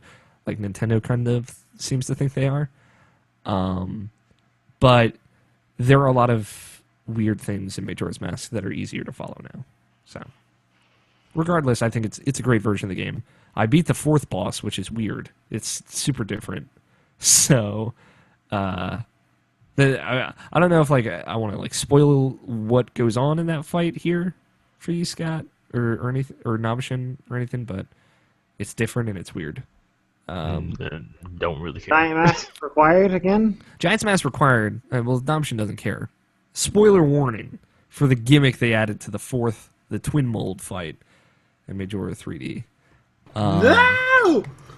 I know you're gonna play it, Tony. It's so clutch for you now. You don't get the Giant's Mask before you enter the boss fight, which is stressful enough. You must have spent so much time looking for it. I spent 10 minutes looking for it, and I'm like, maybe it's just not here. I'll just go forward. I know this fight is different because like Brant was telling me, he's like, it's different. And I'm like, okay. So I just went for it. So it's basically the same. You got two giant worms kind of like flying around. So the blue one has these little eyeballs on its chest, I guess. Worm chest. And And if you shoot them with your bow, the blue one like crashes into the sand. It's very Shadow of the Colossus like, which is cool. So then you go up and you stab the eye of the blue one, and then eventually you kill the blue one. Meanwhile, the red one is like attacking you this whole time. So once you kill the blue one, a chest spawns in the middle that has the Giant's Mask, and then you use the Giant's Mask to fight the red one.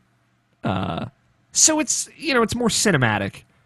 It's cool, except like you have to like throw these rocks at. So the Giant's Mask works differently now. You're not like just a big Link with big sword, big shield. You're big Link, and he's got like these hulking arms that he uses to smash things. It's really funny. It's like there are some amazing animations for it. So like there are these balls that you can pick up and throw at the red twin mold, and then he like crashes down, and then you grab his tail and swing him around, and that's how you do damage to him. It's cool. I liked it. So it was weird though. It was weird not using an actual item and doing like a reaction type thing. Yeah, it was weird like not just being Giant Link with the sword and just stab till it's dead. But it was it was cinematic and dynamic and cool. I'd be curious to go back and refight the boss with the Giant's Mask so I can kill the blue twin mold with the Giant's Mask. So maybe I'll do that at some point. But I got the Fierce Deity's Mask. I got all 20 hearts, which I haven't done the 20 hearts for Majora's Mask in a long time. I only ever did that once before, where sometimes I like to do that in Zelda games just because I like playing them. And I beat it. It was good. Final boss the same. So that boss didn't really need to be changed though. So I played a whole bunch of Rogue Legacy. Man, you get sucked in? I kind of like. I did a lot of that this week too. I started playing on Vita, which is fucking awesome. Right? It's like that's so perfect for that game. Yeah, and that cross save too. So the cross save it fucked me up because it kept deleting my save back and forth, and I'm like, oh, great. you didn't know how to answer it. Yeah, well, I'm sitting there and I answered it right, but it just didn't sync it, and then I tried to manually sync it, and then it deleted the save, so I had to start over 4 times, which is great, mind you. Sounds like fun. That killed my momentum, but I got it figured out. I think maybe. You ever beat that game? No, I never beat the game, and I don't think I ever will. That Playing game, it again, 6 I'm like, times. I don't think I'll ever beat this game. I think just beat it once and you'll be good. I mean, it's good enough for that. Yeah, it just feels like it's taking forever, which is fun. Like it's fun, and I liked playing it. I've been playing it just here and there. I was actually thinking about doing some before the show, but then I decided I should probably eat something. It's fun. I It's think like you made good. the wrong decision. Probably. It's good to play like the podcast or listen to podcasts while you play. Yeah, I don't know. I like it. I think it feels better on the PS4 and Vita and stuff. So, just I don't have like really anything to say about it. I played Rayman Legends, which is free for Xbox Live Gold members. I played that too. I played a bunch of that. That game is awesome. I don't know if it's good, but man, like after like playing like the Wii version and the Vita version, man, like the touchscreen stuff, it's just a bummer. The Murphy stuff is a bummer to me. like it doesn't really matter to me. I'm just saying, like coming from like that to this one, it's just like it just seems like it seems so out of place to me. when we played like the Wii U version, and I was playing Murphy, and you and Justin were playing with us. Playing with me, with us. That was like the best way to play that game, I thought. It was just tons of fun then. But the game is just, it's intoxicating how charming it is. Like, it just makes me smile just looking at it. Yeah. Just like the doofy looking fucking monsters that you get, the little monster buddies that give you lumps. They're so cool and cute. It's great. It's very, very enjoyable. So I got through the second painting world, I guess. So I did the orchestral music level, which was awesome. So I'm excited to go through the mariachi band one. and I only missed one. What are they called? The little blue dudes. I only missed one of them. Yeah, no. Which I tried to find, because I've been going through and just getting everything as I progress through the Nabishan way, and I just couldn't find one of these guys on like the level, like the third to last level of the first painting world, but maybe I'll figure it out at some point. Yeah, that game's awesome. I'm late to the party. I get it, but it was free, and I saw it, and I'm like, hey, I should download this because like it was like Nabishan was in my head. It's like you should get that, and I got it. The only other thing that I've been playing that I can How far did oh, Scott cut out you get in it? in Rayman. No, not in Rayman. I'm talking about. Oh, okay, yeah. I haven't gotten there yet. I was talking about Rogue Legacy. We're going back. Oh, No, I think I heard something a little late. Okay. Well, I was going to talk about Zelda 2, The Adventure of Link. Yep, there we go. For some reason, I thought we were already talking about that, but You just wanted to talk about it that bad. So, Scott, have you been playing Zelda 2 at all? no. It's so I put time into Fantasy Life because remember how I told you I got into the Odin's Cave thing and all that yesterday? Yeah. Well, my DS died and I didn't save, so I got sent back around 3 levels of crafting. Oh. Oh. I'm so sorry, Scott. Like in all the classes or just one? No, I'm talking about like 3 character levels. Oh. Hold up 3 times just on crafting. I'm so sorry. I don't how much it was now. But I went back and I was like, you know what? I'll just go ahead and I'll do this slowly later. I try to go back into the cave. I die and I'm like, oh yeah, let's do this. That's why I did the crafting. So yeah, I'm not in the cave anymore and it'll be a good chunk. So you gotta what you gotta set yourself out to do now, Scott, is like actually save regularly because this is what killed you in Persona as well. It killed me in Persona, and I ran into the problem in Kingdom Hearts when I started playing that too. And charge your video game damn it, consoles. It's the I found a way to kill myself after you fight the Yeah. Keep cutting out, Yeah. Scott. It's teasing me. well, no, this time I'm pausing. Okay. So, like, I don't know what the thing's called, but, like, the very first boss, the first nobody. Yeah, the first giant nobody you fight, and I don't know what the place is called. Well, can we talk about Zelda 2 first? Can we get there? And then we'll come back? Yeah, that's right, 'cause this is now me talking about my game. Organic transition at the very least. I played some Zelda 2. I started over. Because... Well, So I watched the Game Grumps play through Zelda 2 and beat it and finish it. I saw the finale. It was good. It was good.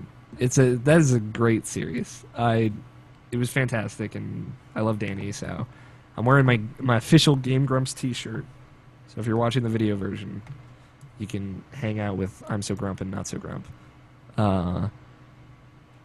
But I as soon as I started playing Zelda 2, I immediately realized how difficult that game is. It's weird because like you watch someone play it and you're like, okay, I see what they're doing. I see why they're doing it better than what I did. And then you start playing it and you're like, this is so hard. So like immediately I was like, I can beat it. I can do it. I can do this. Finally, I can close this loop. And then I started playing. I'm like, I can't do this. I don't know if I can do this anymore. You see, this is why I'm not restarting to practice instead. Yeah. I'm like, the thing is, I could do it. And there's a way I could do it. Because so like, once you hit max level, it costs 9,000 experience to, quote, level up again. But instead of leveling up at that point, you just get another life. So I could just grind until I had like 10 lives. and just brute force my way through the end of the game. I could do that, which I can almost guarantee that's what's going to end up happening. But I have to do this. This is my Mike Tyson, all right? This is the ghost that's haunted me for years now. And yeah, I have to close this loop. So I started over, mostly because like I went back to my old character. I'm like, I'm not high enough level and I don't want to just grind. So there's an easier way to do things. Basically, like, after you beat a dungeon, you get a free level. Guaranteed. Doesn't matter how much experience you need. When you put this crystal in this column or whatever, it maxes out your experience. So, like, you want to just get a level before you go to the very end of the dungeon. So that way, like, you have 0 XP, go to the end of the dungeon, and it just gives you a level. So I was way under-leveled in my other playthrough, which might explain why I was having a lot of trouble with it. Like, I was, like, 666. Like, all my stats were 6, or, like, I'm, like, 756. Yeah, also explanatory here. And, like, the max levels are 888. So that's where I wanted to be at the end of the game. But I wasn't. And now I'm starting over. So I got through the 3rd dungeon. Or I'm on my way to the 3rd dungeon. No, I got through the 3rd dungeon. So I'm making good progress. I'll keep you updated on how that goes. But I have a strategy. I'm approaching it with new vigor. And I think I can actually beat it this time. Maybe. Maybe. We'll see. That's all I've been playing now. Now, Scott, not Albert, you already went. Actually, please. I did forget to mention a couple of games. Well, Nabishin, then fill in the blanks. I beat the Order 1886. I completely forgot about the game. Yeah. Overall, I enjoyed that game. I thought that was a fun video game. But man, did that game have some problems.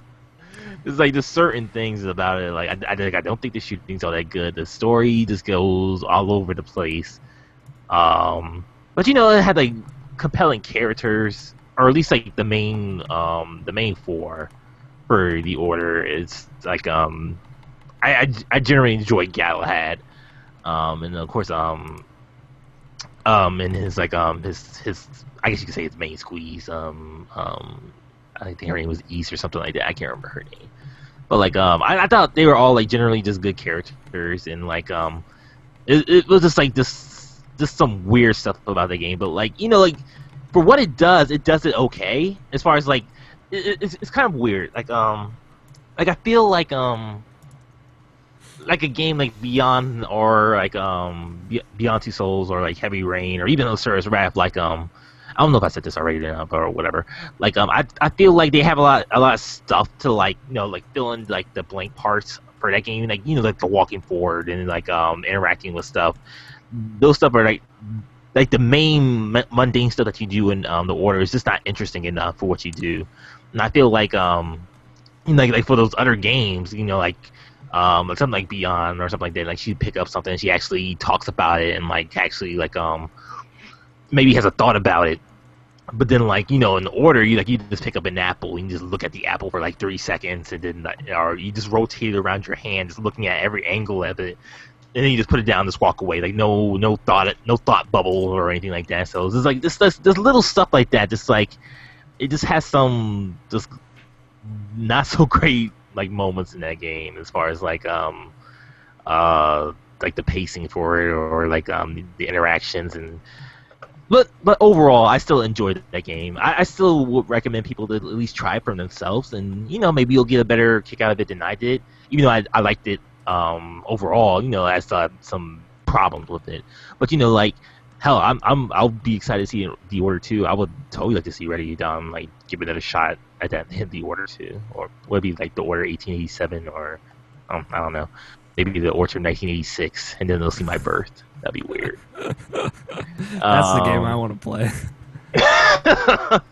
It's actually a prequel to Alex O'Neill, the MMORPG. The Order 1986. Sure. But yeah. Like I said, like it's not really worth buying. Like almost like because it's almost comically like it's almost like they went out of the way just to make this a one and done type of game. Like there's no new game plus. Like all the trophies are super uninteresting, and like you pretty much do it all in one go through if you actually knew what to do, or if you actually paid attention enough for it. It's just like it's just really weird. It just seems like they just wanted this to be like this one playthrough. You had your experience with it, and you just walk away from it. And maybe that's their vision for it, and maybe that's what they wanted overall. Unfortunately, that for that being like a $60 game, like it's kind of like hard to ask for. But normally for other games like that, I don't have a problem with it. But like where I just never really get my feelers for it. Like I never really got too excited for it, so I rented it, and I'm glad I rented it. I'm glad I played it. So like I would definitely recommend it rent for people to try that out. It was like $3 at Redbox, so just buy Redbox and get it from there. It's a good game. And the other game I played was go ahead, sorry. No Redbox near me carries PS4 or Xbox One games. That's really? a thing, apparently. Yeah. How dumb is that? Yeah, I looked. That's super dumb. Yeah. And other than that, I played a little bit more about Dragon Ball Xenoverse. That game is hard, but it's still fun and it's still interesting. I really wanted to stream that and just like stream my thoughts on it, but I have to have that. I can't have that video be blocked. That's the whole issue with that game. Is like it's just like when it gets to the anime scenes into the game, like they just block those scenes, and I don't know why. It's just like this is a weird thing that they tried to do or that they did. And that's killed me trying to stream it. But like when I get my new laptop, hopefully that'll be like something me and anybody who cares, let's get like the whole feel for that game. And like I'll be super interested. I'll totally go through it as a girl this time too, just to see. It's just to have this different feeling for it. Because like right now I'm playing as a guy, like general guy stuff. But like I want to try something new. Spread my legs. Gross. All right. That's it. You're done. I'm cutting you off. Scott, you talked about Fantasy Life. You were talking about Kingdom Hearts. The first nobody boss. So it's still Roxas. You fight his nobody boss. Yeah. I found a way to die after. Okay. And apparently, it sends you back before that. Great. What? Wait, what? Really? That's fucked up. So that happened. So I beat him again. I saved again, and now I'm doing the struggle battles. Okay. And at this point, I have guard, and I'm messing with. I don't have dodge though. I want my dodge. Dodge roll, man. Yeah. You get dodge roll from leveling up. Because guess what difficulty I'm playing on? The limit break critical. Yes. Ah, great. So now you know why I died. Well, that's my future, so I'm just gonna base what I do off of kind of what you do. Like I said it before, and I say it again. I can't remember. I don't even know how I play Kingdom Hearts 2 without the fucking dodge roll. It is really weird because after going through the English version with the dodge roll, I use it way more because I did everything and I fought Terra, and fighting him without the dodge roll just seems so impossible. Yeah, exactly. Because you watch that video, it's on our YouTube channel of me beating him, and I'm dodging into most of his attacks using the invincibility frames. What the fuck would I do otherwise? Does Kingdom Hearts 2 1 does not have a dodge roll? No. Yeah, the original Kingdom Hearts 2 doesn't. It blows my mind. Like I said, I don't know how I played that game without that. But you get the dodge roll by leveling up the limits drive form. So right, and that's wait. In the second one. Yep. In the second final mix one, not the original second one. That limit form is not in there. And the first one doesn't have a dodge either. The first one has dodge. No, the only thing you had was just that dash thing you get from the wisdom form. Yeah. Yes. Okay, that's what I used then. Quick run, which is bullshit. We all know it's bullshit. What kind of name for that move is Quick Run? I basically used that as my dodge. I was like, it counts as a dodge. There we go. It totally doesn't, though. Like you don't even go. Like it drifts you too far, like one direction. Like you can't like have control over like you do with the dodge roll. It is cool that you level up the dodge roll, and the levels don't do anything. Yeah, I know, right? So you can get no. How about Kingdom Hearts 1? That had a dodge? No. that had dodge roll, yeah. Dodge roll? Yeah, every game had dodge rolls except that game. Except 2. Except for Yeah, the original the version of vanilla 2. Yeah. What? Yeah, right? It's fucked up. Think about that game without the dodge roll, which, like, you're experiencing right now. And luckily, it's not too long before you get the limit form. It's after you... Isn't it after you I beat... thought 2 had dodge roll. Yeah, no, it's fucked. It's fucked. That's why you can... Scott, you can never go back now. Like, as soon as you finish this, you can never go back. Well, I was never really going to go back to the first one anyway. Well, I mean, like, the original version of 2, yeah. Yeah, the original version. So you're enjoying it? Yep. Cool. Keep trucking.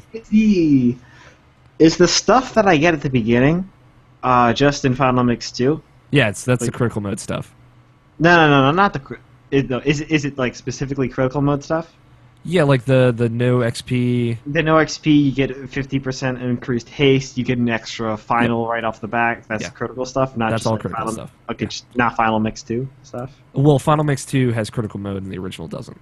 This is true. So, yes, it's technically also all Final Mix stuff. Not that you'll, because I know you're not desiring to do any of this, Scott. But like, if you ever do get like a platinum in that game, I'll be seriously pissed off at you. I'm just gonna put that out there. Wait. Is it because you don't have it? No, because you're doing a critical mode, and I can't do critical mode. Well, that's what I'm gonna do. Yeah, It's like, I knew it. do that. I knew I needed it. You're a Wait, different wait, case. wait, Like but, this like- would be like Scott not trying and like, oh, I got platinum. You're just like, oh, I guess I got the platinum trophy. Whoops. Is that what Scott sounds like to you? No. That's what Scott sounds like. It's go kill him. Now you beat him, Brandon. All right. All right. Yeah, no. So I'm glad you're trucking through it, Scott.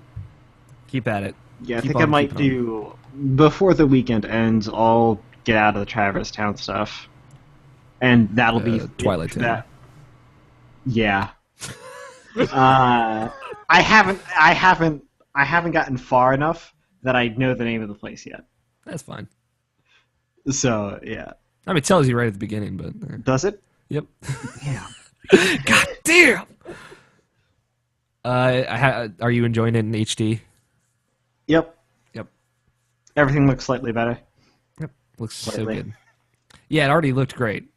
So, Mhm. anything else, Scott? Zelda 2? No. Fucking goddamn it! You gotta do this with me, man. Well, I will probably do it. Never. No, I gotta think. No, I gotta think. Yeah. It'll have to start at sometime closer to the summer All right. because Casey has the stuff for that, like Okay. all of the stuff for that, all the GameCube controllers. Hopefully, So I'll that's what I have I'll it have beaten it. So I would have to emulate it if I wanted to do it right now. And like, no. No, I'm playing on my 3DS. That game runs at 60 frames per second.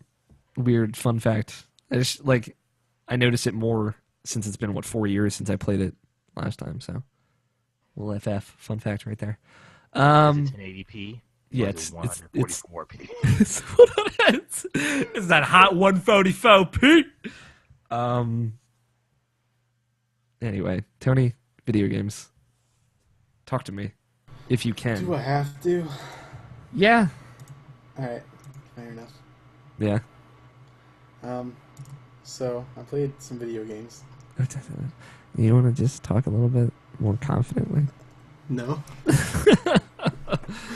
What video games did you play, Tony? Well, I tried to play Dota, and then it was down for maintenance, so I stopped. Yeah, that'll do it. That'll kill the momentum right there. Yep.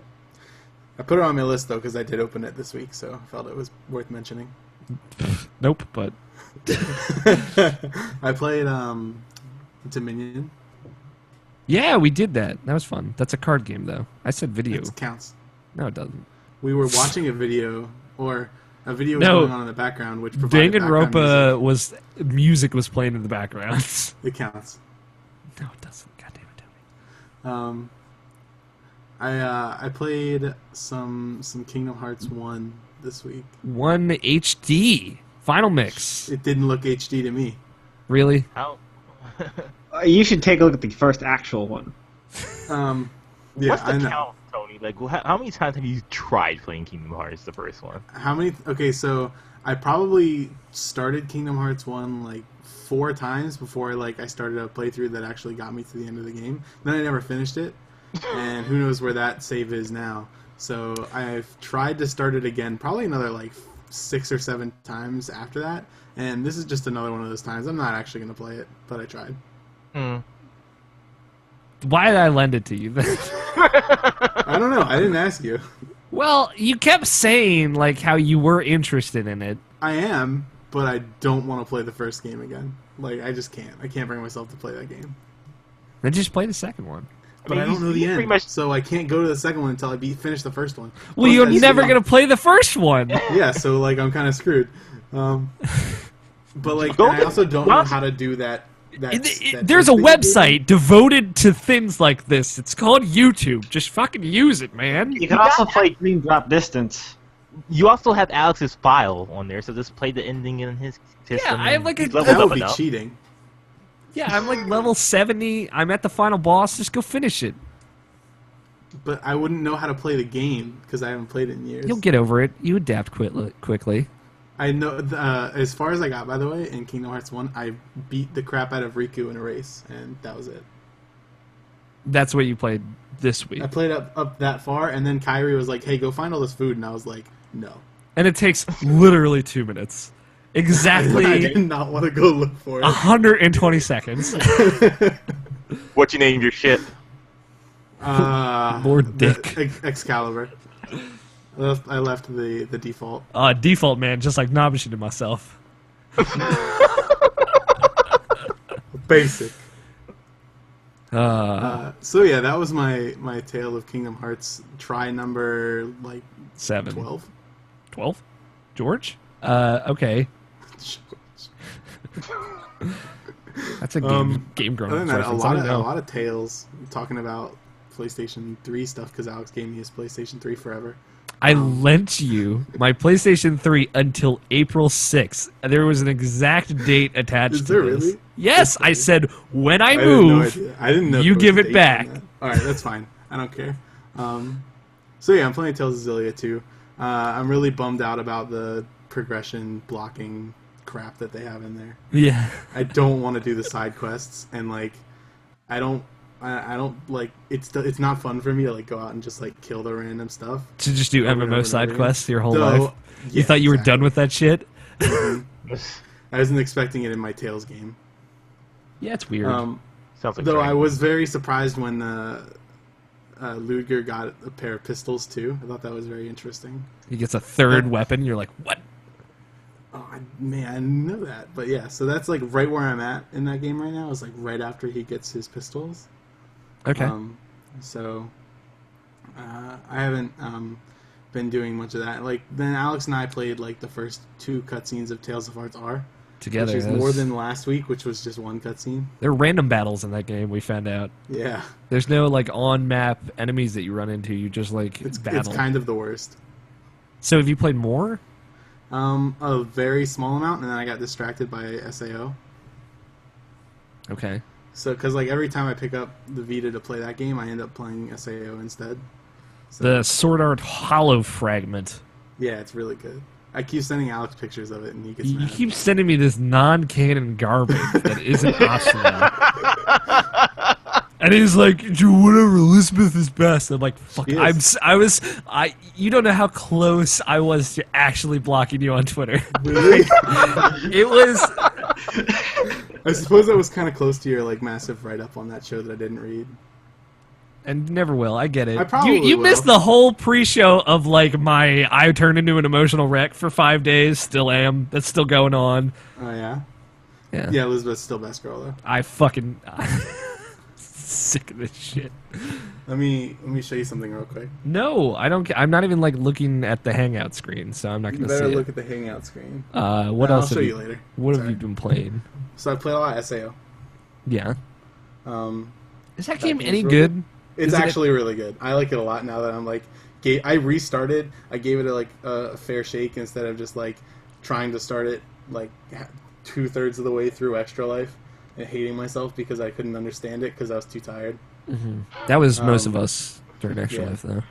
But like I took like the tutorial really slow and like learned how it works, and I'm enjoying it much more now. So What kind of game is it? Is it an action game or? it's like an adventure game. It's like an MMO but offline, but it's like an MMO. You form parties with people, go out and do missions. There's a lot of fan servicey scenes and stuff, like a lot of extra stuff. Like you play a poker game with like all the people, which is pretty good. Did you win? Yeah, Kirito wins. That's The winner canon. gets to Kirito exactly. always wins. It's true. It's true. It's good, like a lot of fun. It has been pulling me away from Tales of Hearts, as well as Rogue Legacy has been pulling me away from Tales of Hearts. Like every time I turn on the Vita to try and play that game, it's one of those things. Mm-hmm. And we talked about Rogue Legacy, so Yeah. Well, back real quick. Tales of Xillia 2. Have you met up with everyone yet? I have met up with Alvin and what's his face, Jude. Okay. The cat is still hanging out with me. Yep. Rolo. He's awesome. Yeah, and for some reason the name of the little girl is escaping me. Elise. Yes, Elise Tipo's is- back. Tipo is back. Elise Tipo's is back still with a awesome. vengeance. Yeah, he is. Look at this little guy over here. He's just hanging out. I was like, I was Talking about really shit. surprised. Yeah, I was really surprised when I had like Tails saves on your PlayStation. I forgot.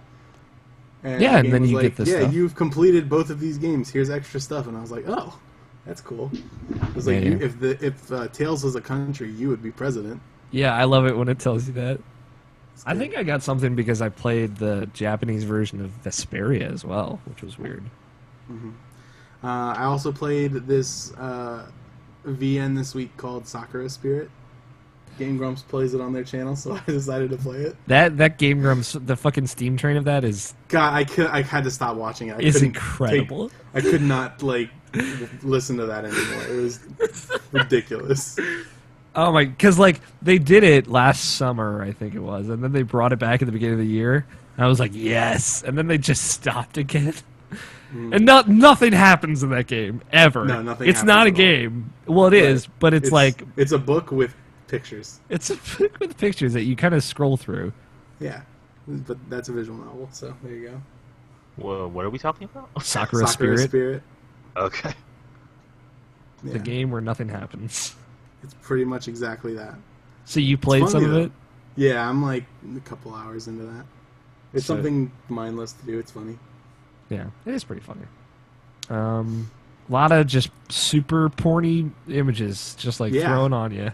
Yep, but they don't actually ever like completely deliver. So Yeah, so it's always half chub. You're never. Yep. There you go.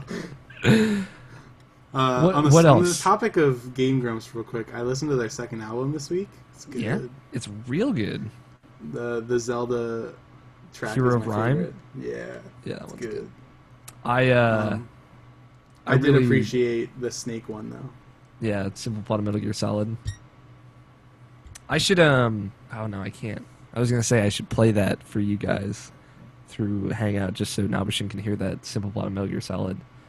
Now, Shane, have you listened to those albums? No, I haven't. Oh Starbomb? wait, I had. I mean, I Starbomb introduced out to and the first Firefly? one, but like, I never listened to the second one though. Yeah, I did earlier this week. It's good. It's weird It's not like as good that. as their first album, but it's really good. It's weird that I like Game Grumps, but like I didn't know about Starbomb.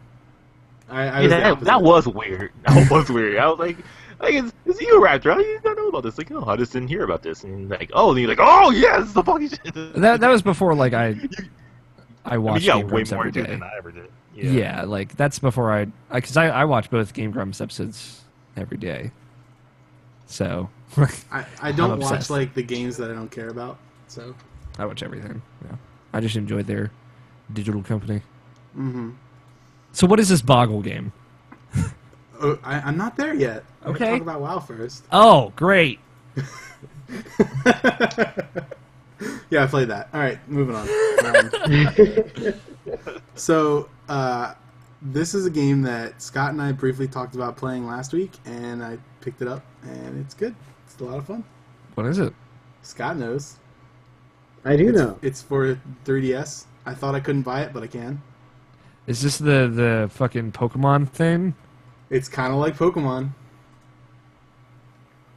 I'll give you a hint.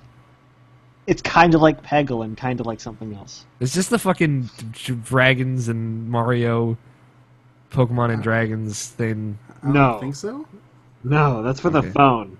No, like Puzzles and Dragons has the Super Mario Brothers edition. That's out on 3DS. No, it's a 3DS game.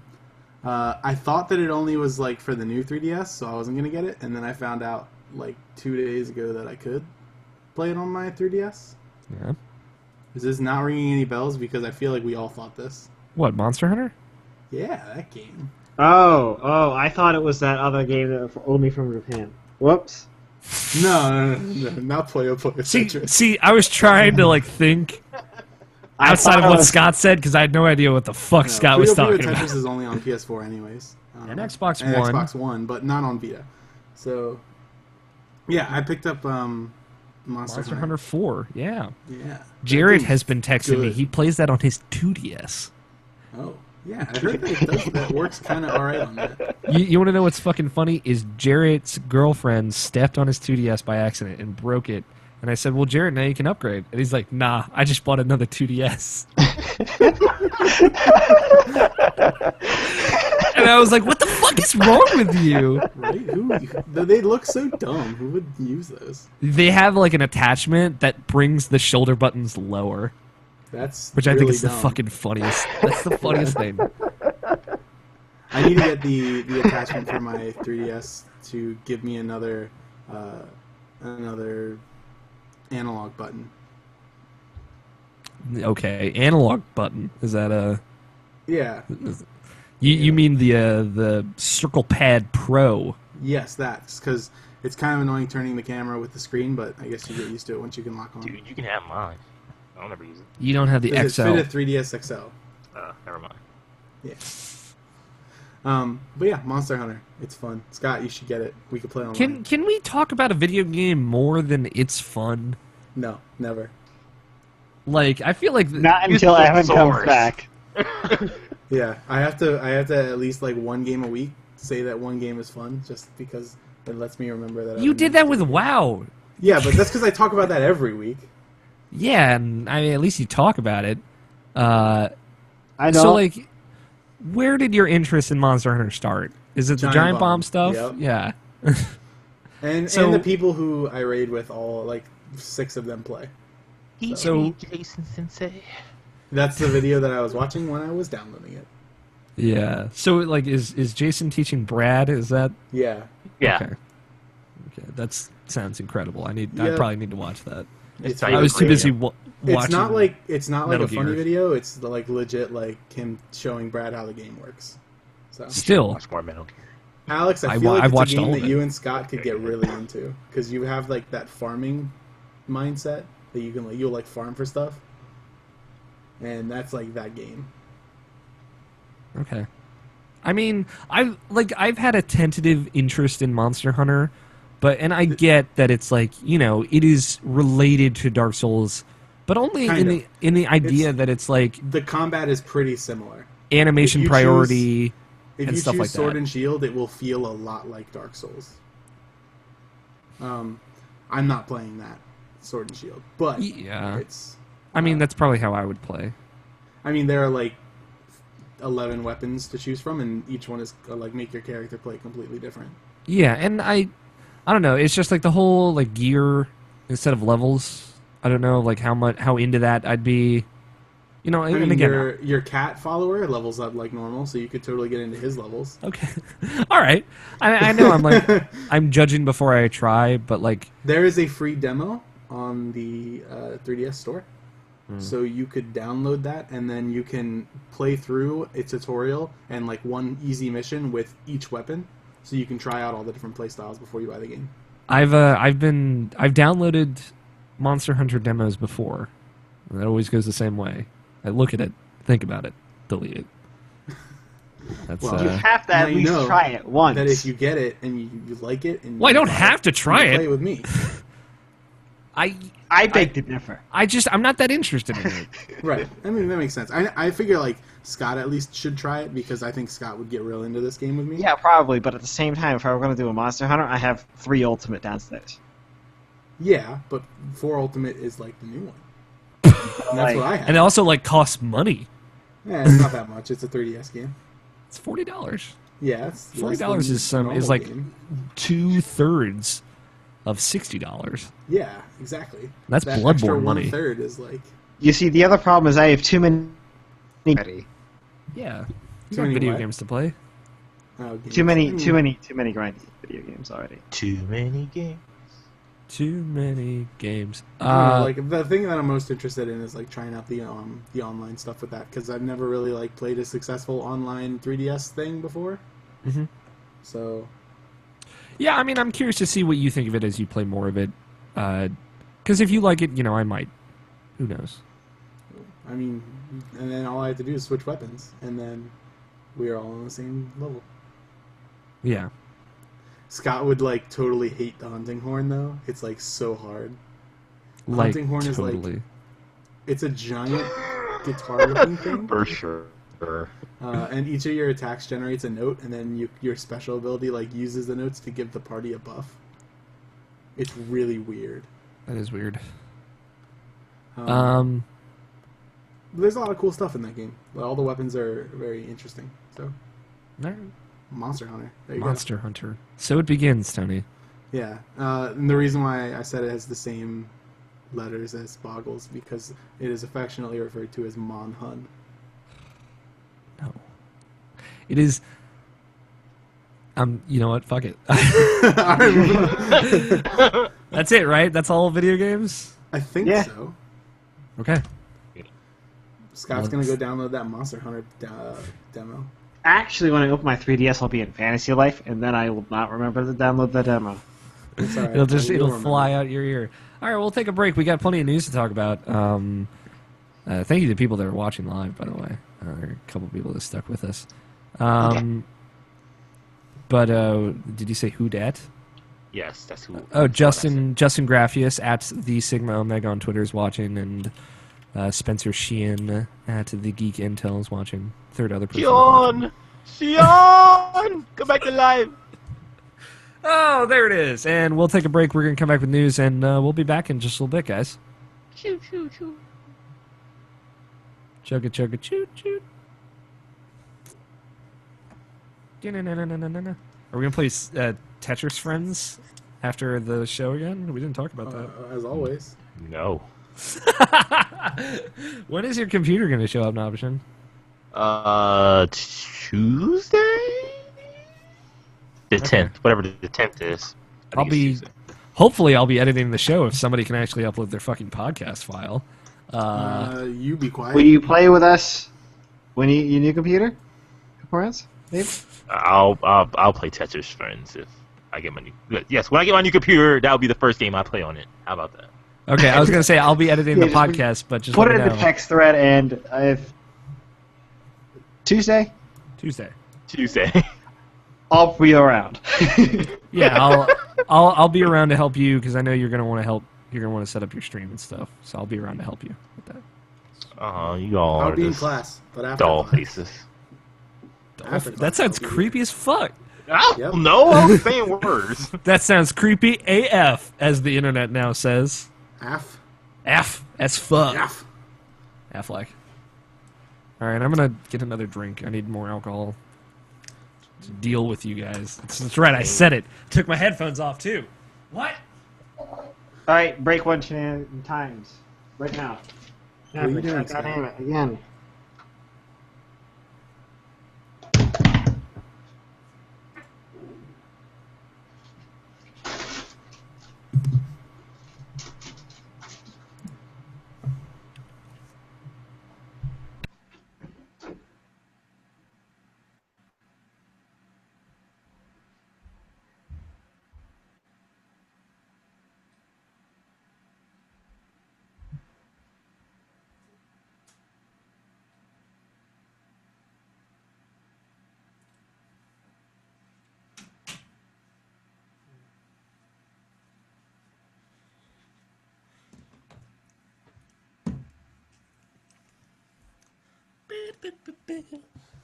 I'm back. Less belligerent now.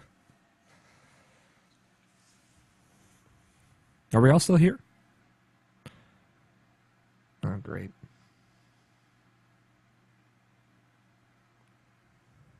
No, I left. Okay.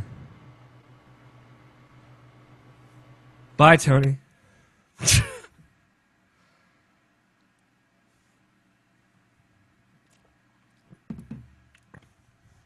Mm-mm.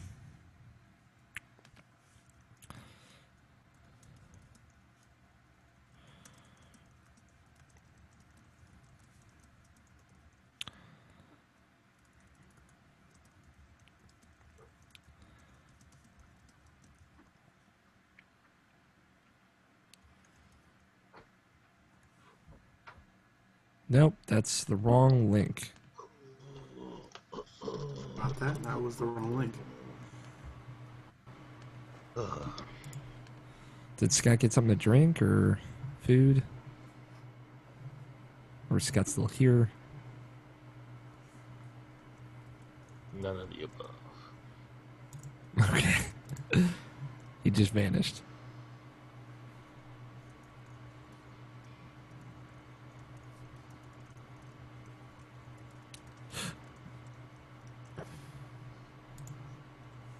There we go.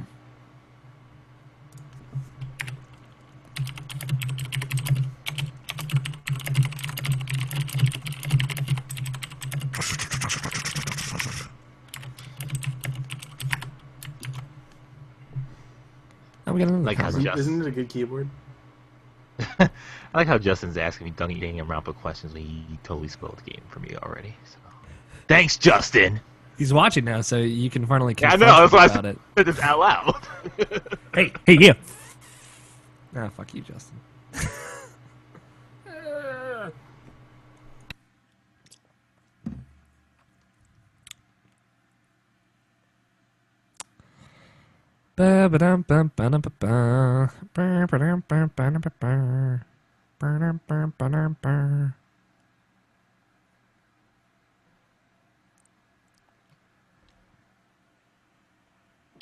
Damn it. I'm turning Vesperia off then. Fuck you, Justin.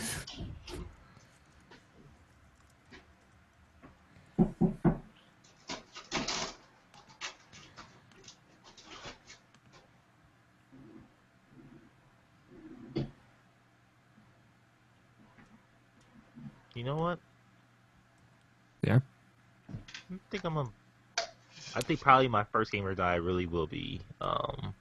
Well, maybe other than The Witcher 2, but like maybe I'll just play it every Thursday. But I think I will buy Tales of Vesperia since you've always praised that game to be the best one. I think I really need to try that out. Please do. It's so good. Because like I've been thinking about like since I'm gonna be branching off into other Let's Plays as soon as I know how my living situation is going to be. That's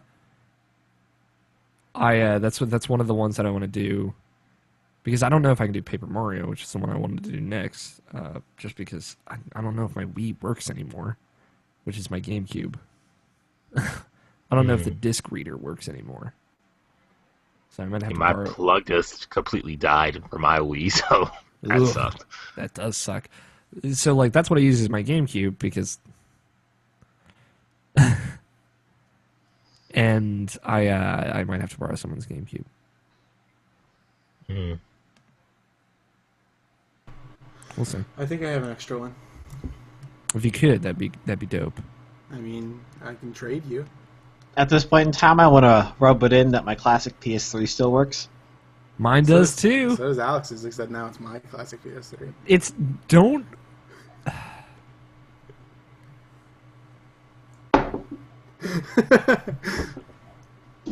It's not funny. It is so not funny to me.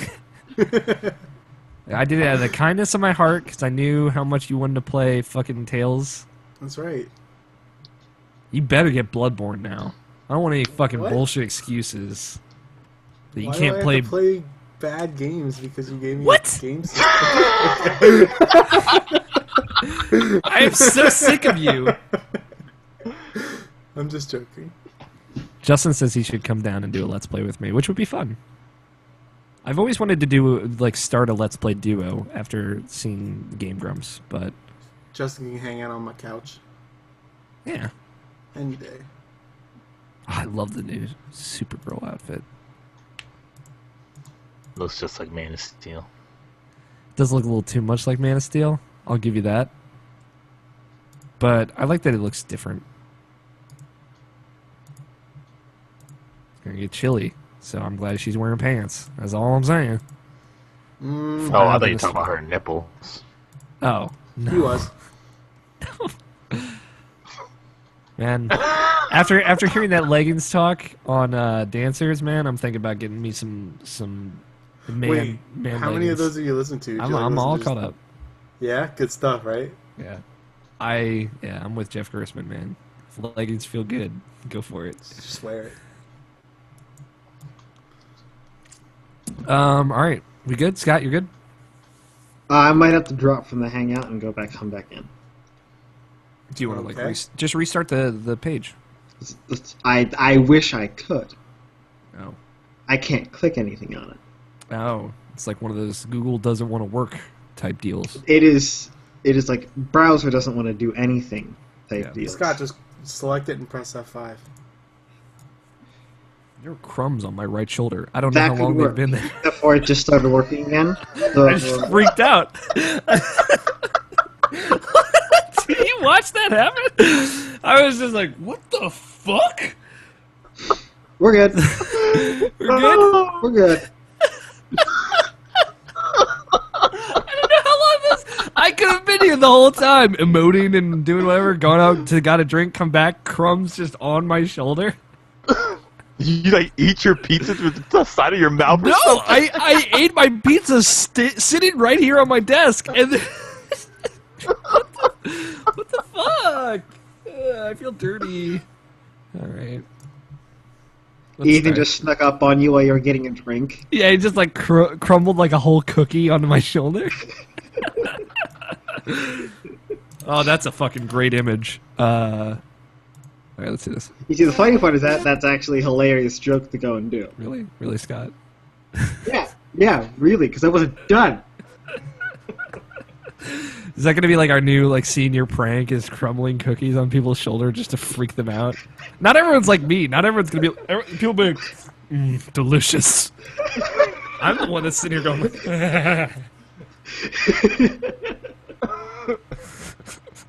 What a weird fucking thing to happen between whatever's going on here.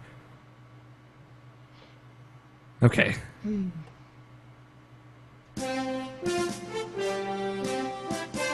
News in gaming. Let's talk about some news. There was a lot of news this week. We had a week full of news. News. Yeah. Where you guys want to start? News in gaming. That should be the new one. Let's start with Rock Band 4, because Rock Band 4 was announced. Hell yeah. Yeah. Video games are coming back from the dead. 5 years? I got nothing. I don't know. Felt like 5 minutes. 5 minutes. More like Yeah. Rock Band 4. Helped you out with that. You're welcome. That Coming. was free. Yeah, that was. Thank you. You really. I'm glad you had my back on that one, Tony. Of course. I was sweating bullets. You know what I'm saying? Mm-hmm. So, Rock Band 3 came out in 2010, a whole 5 years ago, and Rock Band is coming out on PlayStation 4 and Xbox One this year. This year. and it's got a lot of cool new or things that a lot of people probably wanted for Rock Band. So first of all, Harmonix is kind of self-publishing this. They were publishing it with Mad Catz, the guys that make the peripherals. So I guess like they were working with them so that you can sell a giant box of garbage out in a retail store again. It's like the good old days. But they own the Rock Band IP because that was like their agreement with EA. So EA is not publishing this, which is cool. I guess I don't know. It'll be exclusive to PS4 and Xbox One. It sounds like. And they intend on all of the old instruments working with the new games. That is if you still have them. If you still have them, which I don't. Yeah. They're in under Mark's stairs, so he might So still work. So you're set. Maybe. Maybe. I don't know. Maybe the cat's pissed on it. Just peed it until it just turned to dust. Oh man, Alex, that cat's now staring at you. He's coming for it. Yeah, he peed. Now you know what he's got to do. What's left? And he knows a face. One face left to poop on. That's a deep pull. I feel like we have like a lot of different listeners than we did now than we did then. So That's true, probably. I'm sorry, my cat pooped on my face at one point. That happened a long time ago. Never a long forget. time ago.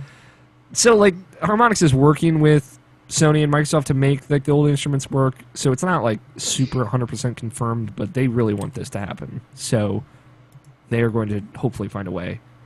As well, all the DLC that you bought from the last generation will carry over. Again, depending on platform holder cooperation. So, like, if you bought all 2,000 songs, hopefully they will carry over. But make sure they're the same console maker. Because, like, if you got all your songs on the Xbox 360, you need to have an Xbox One to carry all that stuff over. You can do, like, Xbox 360 PS4. Which a lot of people are right now. So that's kind of a bummer for those people. Yeah, it's kind of a bummer, but, like, I had a feeling like that's how it would work. So I bought Rock Band on PS3. And if I buy Rock Band 4, it'll be on PS4. So. Oh, you future-proof yourself. Like, oh, yeah, this Rock Band thing. When the PS4 comes out, I'll totally get the Rock Band 4 for that. You nailed it. I was thinking so far ahead. Future-proofing. Left and right. There will be new instruments for people to buy. White and black guitar and drums. And if you pre-order them from their online store, you can get this special pre-order exclusive red version of the drums and guitar. It doesn't look like the pro stuff is going to carry over, at least past the pro drums. Just judging by, like, I've listened to the Giant Bomb interview that's up there, and the Alex Rogopoulos, who's, like, I think creative director for this, since he's no longer CEO of Harmonix, he was talking about how the focus for Rock Band 3 was in a lot of different directions, and now they're kind of going back on some of that for Rock Band 4 to make this like platform for just kind of the core Rock Band experience, which was playing with your friends, playing on plastic instruments, having a good time. So the pro stuff I don't think will carry over. They haven't As long as I confirmed. do my guitar solo, I'll be happy. Well, no keyboards in Rock Band What? 4. I know. I love you for setting that up for me.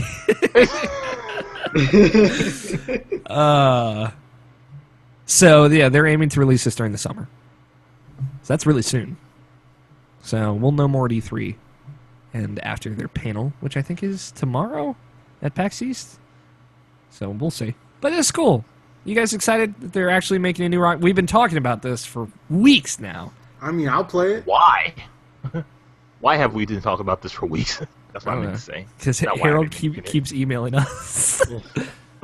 It is like an interesting question because, like, I played a lot of Rock Band with Tony, the Scott, and I know you played a lot of Rock Band, Nabishin. So Yeah. it Alex was and I have some good memories playing Rock Band. naked. I was the only one naked. But it was like that was such a I think an integral part of like around the middle of that generation of consoles. and it started with Guitar Hero on the PS2. It was a big deal. So it has been a long time since this has been kind of like an active thing coming to retail and selling plastic instruments and whatnot. So I'm excited. I hope this does well. They got like a huge response on their survey, which is amazing in of itself because who answers surveys nowadays? And they're taking it to heart. So, and they say they've got a lot of good ideas for this. Which Rock Band was your favorite? Rock Band 2. I only played 3, even though like I bought all of them just so I could put the DLC on 3. But I enjoyed 3 a lot. I like 3 a lot too. I liked there was kind of like this tour mode in Rock Band 2 that I really liked that they just kind of took out for Rock Band 3. Like where you're like building fans and money and whatnot. And in Rock Band 3, that's just you play the game and that just happens. So I just kind of like that kind of aspect of Rock Band 2. I thought that was really cool. But I don't know, Rock Band introduced me to a lot of really good music that I would not have heard otherwise. Oh, indeed. Definitely. I just bought songs because like, that preview sounded cool, and hey, I really like this song, so I'll do the vocals for it, and I liked it. Yeah. It's just like a lot of classic rock, too. Like, I like classic rock quite a bit. But because that's kind of like what I was raised on with my dad loving it. But I just, I didn't listen to it, but I found a deeper appreciation for that kind of stuff.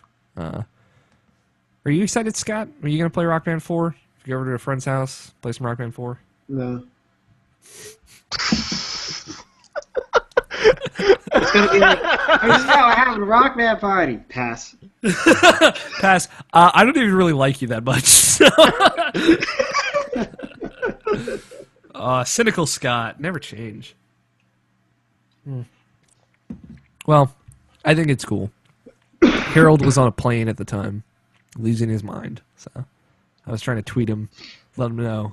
I was. Did they have to land the plane early so it won't crash because he's jumping for excitement? No, he had in-flight Wi-Fi. I'm glad he could keep up with it. But I told Harold once Rock Band 4 was announced, we would let him have on our show. So yeah, he'll be on in a couple of weeks to celebrate. Rock Band was such a great thing too. It was just like, me, Mark, and Kay, we didn't play it for too long. Maybe like for maybe like 4 months or whatever. But like, it was randomly like that Beatles Rock Band. Like that whole set was like on sale at Toys R Us for like $20. So like I bought a set, then Mark bought a set, and like I just bought like all the Rock Band discs, like the Lego one, the Green Day one, and just put them all on my PS3. I still have them. I still have it on my PS3 because like I'm scared like if I take them off, it'll be hard to get them back. Yep. But like yeah, like it was just like that was just like a great time just doing that. Like it was like one of my favorite things I've done. Like one might say is one of the games of the generations. I was waiting for it. I knew it was coming. Yeah, I think that is a fair assessment. It is one of the best games that came last generation. It had just like such a movement behind it. And I was like, I got the first one. I had played Guitar Hero 3 at that point, and I remember like I was so stupid like back in like 2008 when it came out. My mom was like, if you were to get a music game, I know about Rock Band. It's my mom's hip. She's cool. She's down with the lingo. She's like, would you still want Guitar Hero or would you want Rock Band? I'm like, nah, Guitar Hero. Like that's the quintessential one. Rock Band I don't think is gonna last. God, I was stupid 2008-year-old kid. 15 I was then. How things have changed. Now like I had Rock Band and then I got Rock Band 2 after my friends had successfully broken both my guitar and drums. So I got the whole new set again, and then I got 3, and yeah, I was the Rock Band house, and I liked being that. Sega is leaving the console market in a way, focusing exclusively on PC and mobile, which Sega does a weird thing pretty much every week now. It's or every month, they're doing something, whether it's like a questionable decision or not.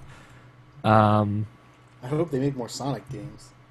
Yeah, apparently Sonic Boom did real bad, but they're going to keep making Sonic games. Of course. the next See, one. The funny part about that is, what console games has Sega, not Sonic, that have come out recently? I mean, Yakuza. outside Like of recently, within the last couple of years. Yakuza, but that's only in Japan. Yakuza, was Alien them? Alien Isolation? Yeah, Yeah, because they own the Sega Alien Christmas license. Minutes. Yeah. So yeah, like things that you just don't necessarily associate with Sega.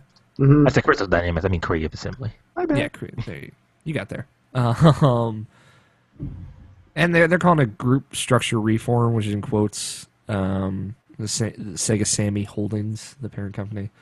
Yeah, like the next Sonic game is Sonic Runners, which is a free-to-play mobile game, which is probably exactly what you think it is.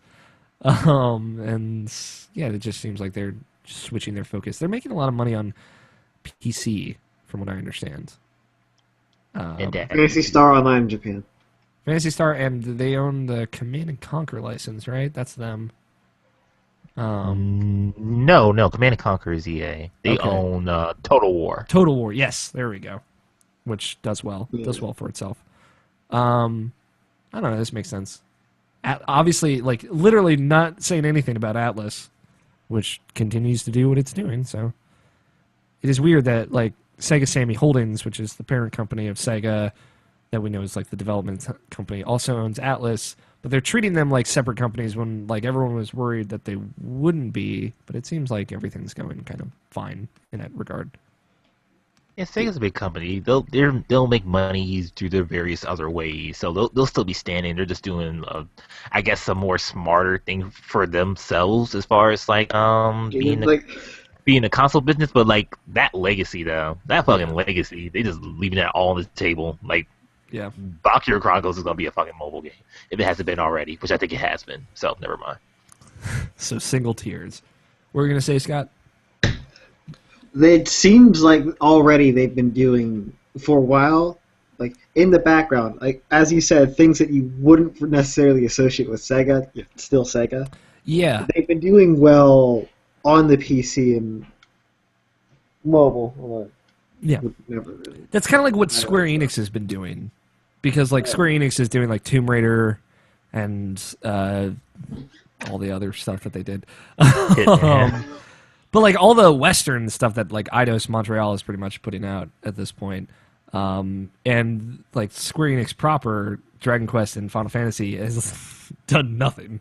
Like, the last thing they did proper on consoles was Final Fantasy 13-3. And, you know, they keep talking about Final Fantasy 15. They want you to believe in it. A demo comes You say out. 13.3? Yeah, well, Lightning Returns 13.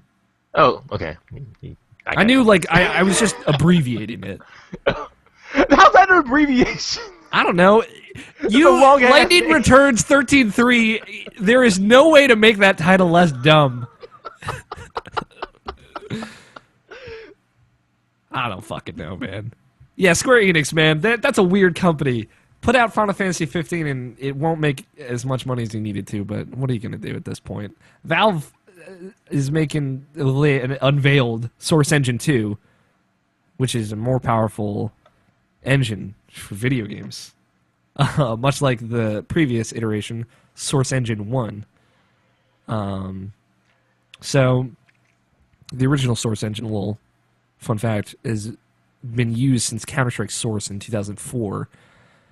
And, like, you know, Team Fortress, Half-Life 2, pretty much everything Valve has put out since then. Portal 2. Portal, yeah. I think Dota runs in the Source Engine.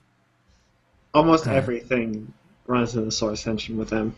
Yeah. So they're Source 2. You know, they didn't show any like tech demo of it, you know, which is kind of what you expect with like engine announcements, like what they did for Unreal 4 and Unity or whatever the fuck they're doing with that. And that Final Fantasy engine, the Crystallis engine or whatever the hell it was that they're not even using for Kingdom Hearts. But yeah, it's cool. I'm excited to see what Source 2 can do. Quick question. Yeah. What are they going to do with Gary's mod for Source 2? Yeah, that's the Gary's Mod 2. Is it coming? Finally going to be able to fuck around with engine tools? You see, that's the thing. I think they might change the name. To Half-Life 3. That was too easy. No, but I'm talking something like George's Mod. George's Just to mess with people. I would be so down with that. I could see them doing that. The sequel to Gary's Mod is George's Mod. Or Harry's Mod. The funny part about this is they announced this at their conference, which was scheduled for March 3rd at 3 p.m. 333. And they announced Source 2. Because Valve, why not?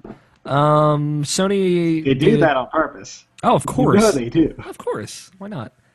And Unreal Engine 4 is free. Oh, yeah. Unreal Engine 4 is free to play. Or free to use. So they... It's the free-to-play engine. They're using... So, that is... They're going to make money exclusively off royalties. So, they make a bit of money off the games that are made in Unreal Engine. Yeah, 5%. Yeah. Which seems really low. I know.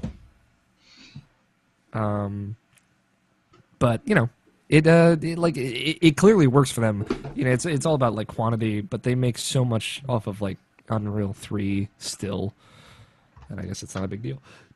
Speaking of technology, most of this news is from GDC, the Game Developers Conference in San Francisco, which was through Friday, through today, but most people left yesterday to go to PAX.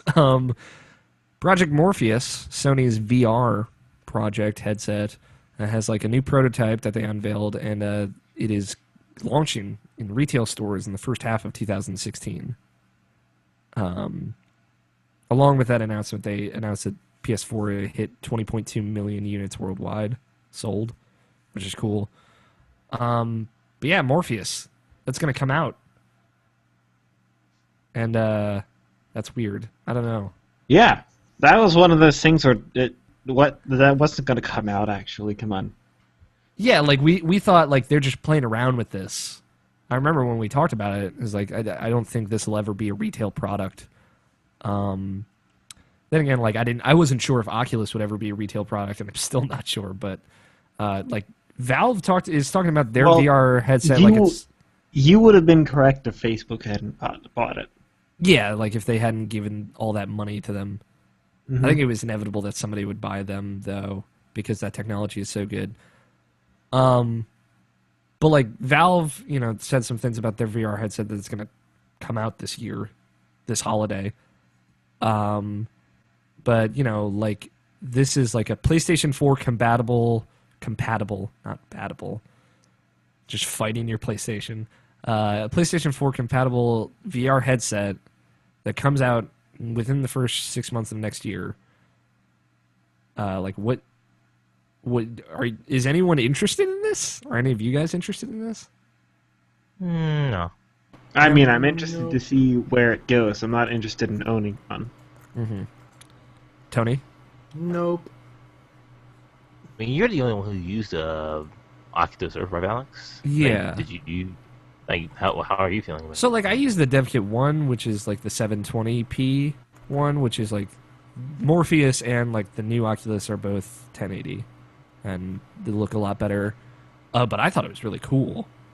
I played that indie game that I can't think of the title off the top of my head, but it was very it was trying to simulate being inside a computer. It was very blocky and designed in the fashion of a lot of indie games where it was simpler looking, it wasn't super realistic.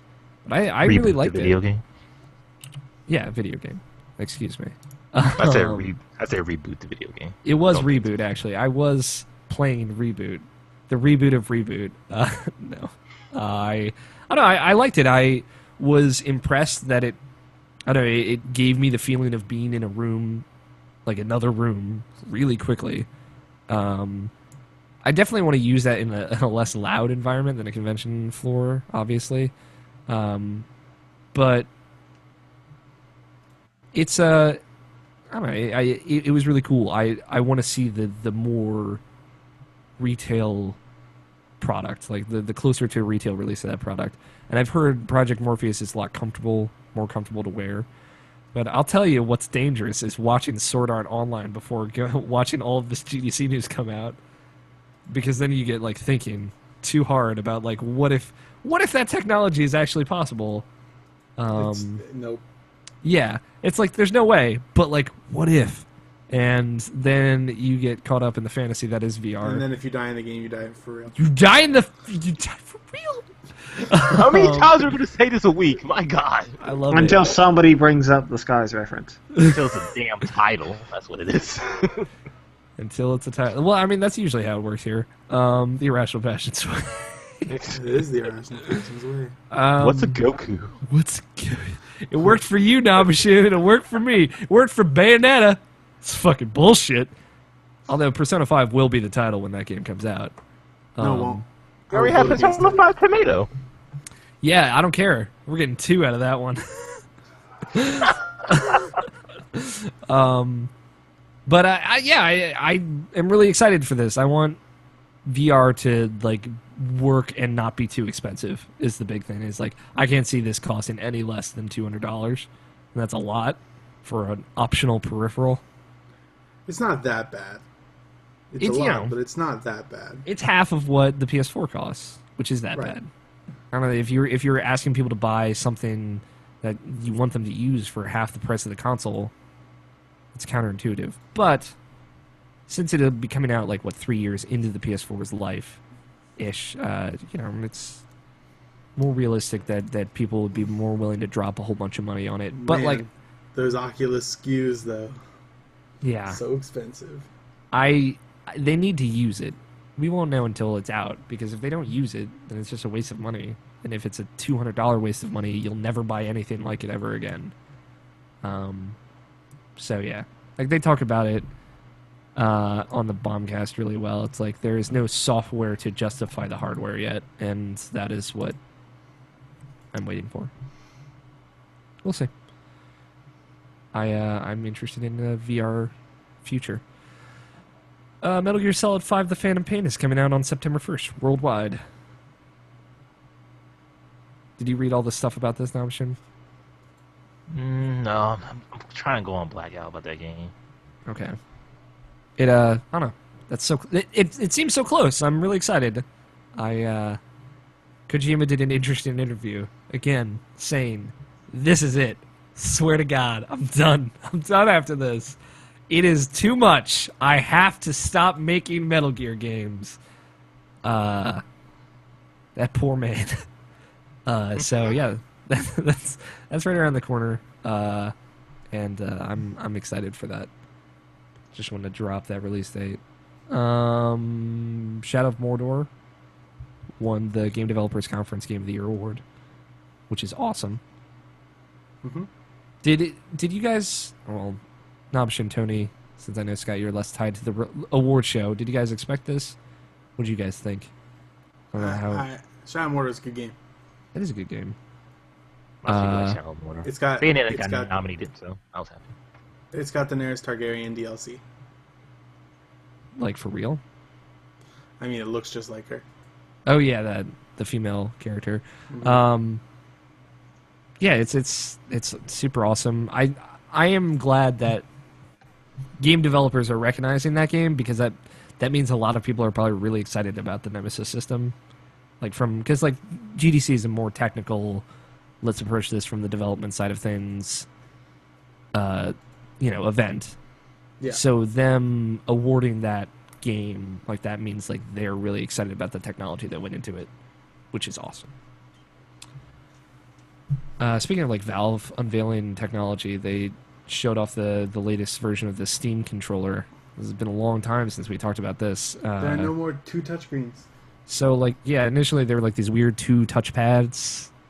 Now there are 2, but one is a D-pad, and the other is the right analog stick. So you're looking around stick.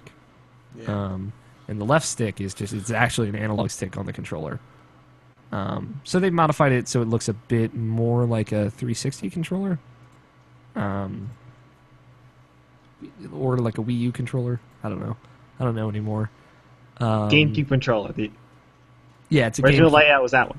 Yeah, it's the GameCube controller. No, it's not. It's an N64 controller. It's really solid. No, I don't know. It looks cool. I don't know if any of you were interested in the Steam controller, the Valve controller. I The can PC. just plug in a PS4 controller. Yeah, I know. I just thought I'd put it out there. This is news. It feels really weird using PS3 controller now, by the way. Yeah, it's weird going back, right? It is really weird. PS4 controller is so much better. Yeah. Because like they're very very similar, but they're like we used to do the complaining about how the buttons would sometimes get stuck, and Still do. as for I'm talking about not for the PS4 so much. No, the PS3 controller buttons. But like I'm talking about like for the entire PlayStation era. Yeah, that old You kind used of to DualShock complain, format. but like At the time, you were so used to it that you were like, dude, it happens. Like You got over it. you're supposed to get over it by now. You're supposed to be able to play in spite of it because you totally can. Mhm. You after playing a good time, I understood how not to do that anymore. Yeah, and get them all squishy. But the PS4 controller doesn't do that really. PS4 does not do that. So when you go back, it's like, oh fuck, no. I just moved on. I just But, like, gave here's up. the thing, you don't know until you go back. Yeah, until you're spoiled.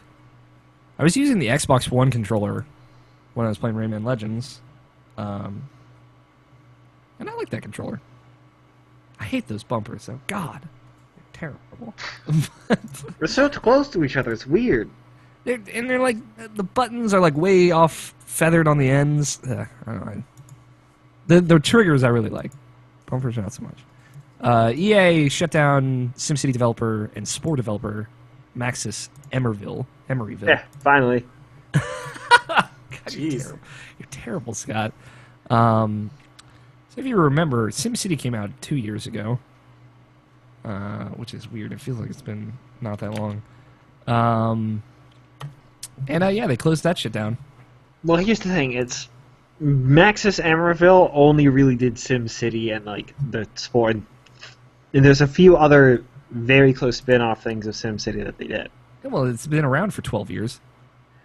This is true, but like it's been very, very spaced out, and not all of it is done very well. It does okay. The big one is Sims, which is very close to Maxis, Sim Studio but like, nah. that does the Sims games.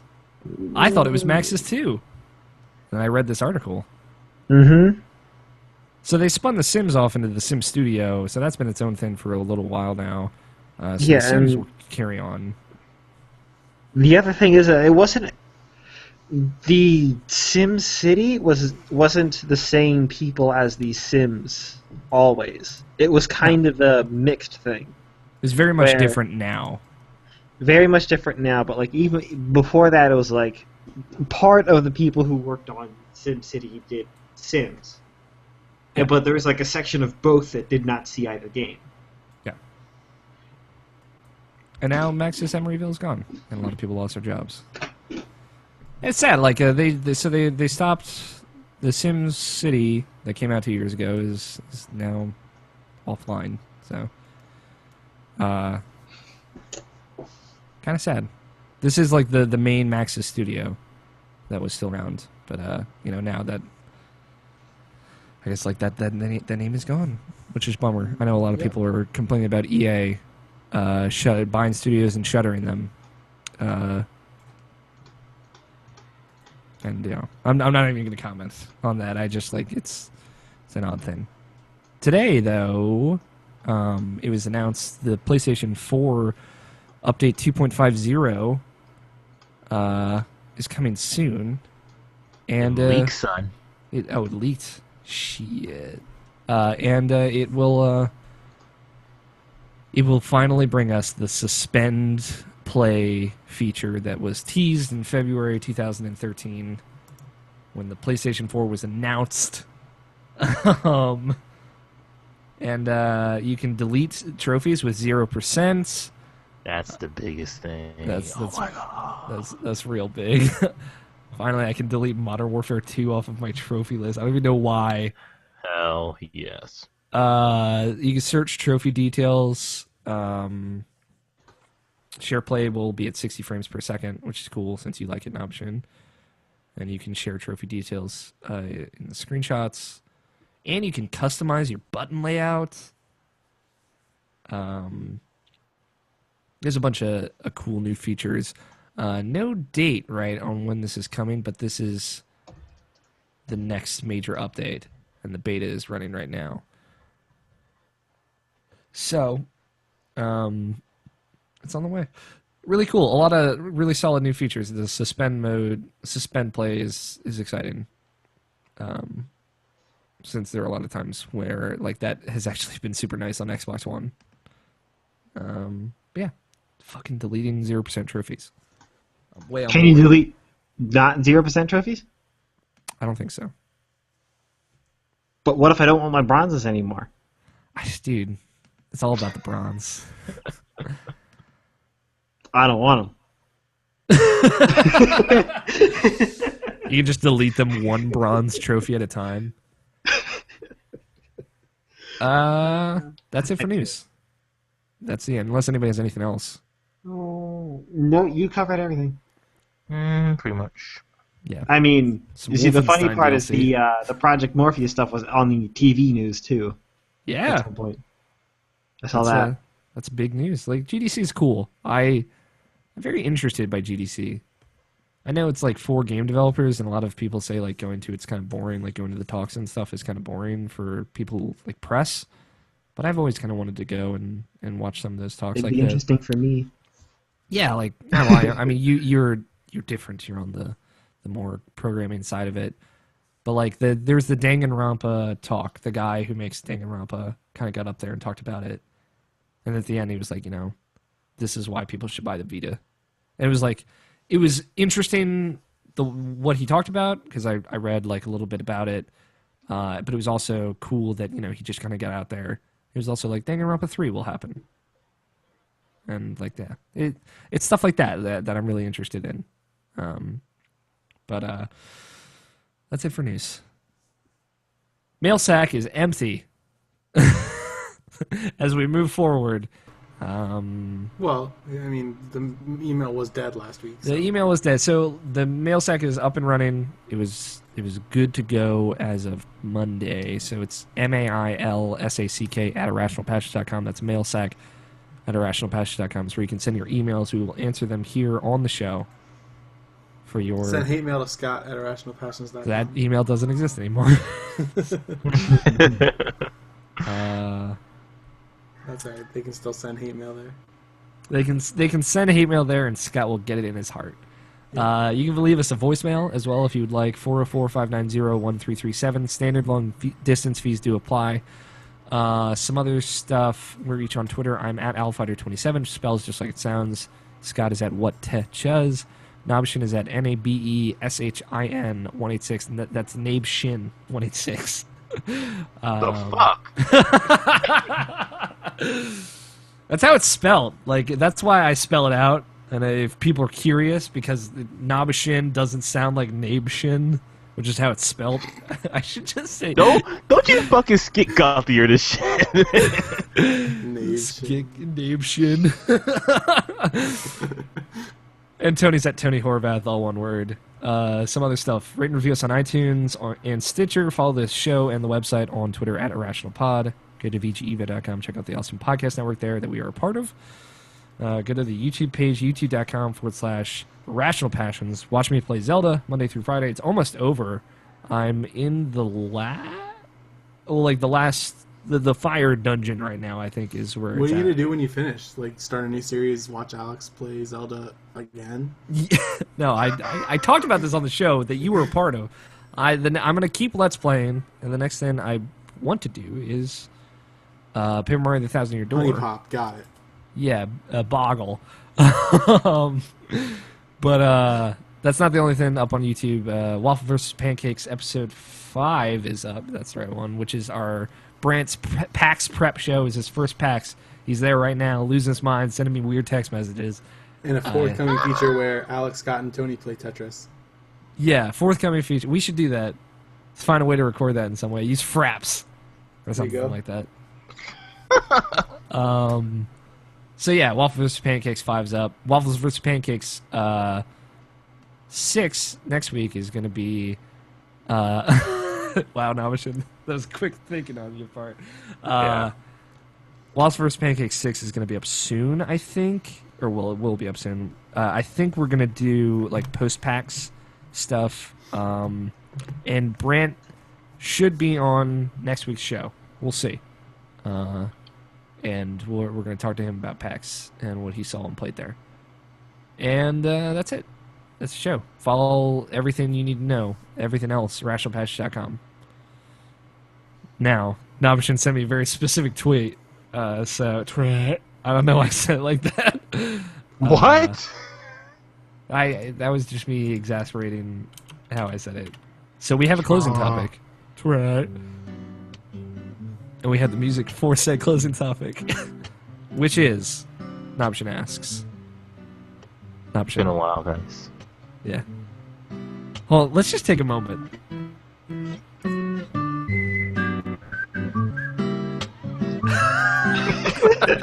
You can't like get any better than It's that. so good. It's so good.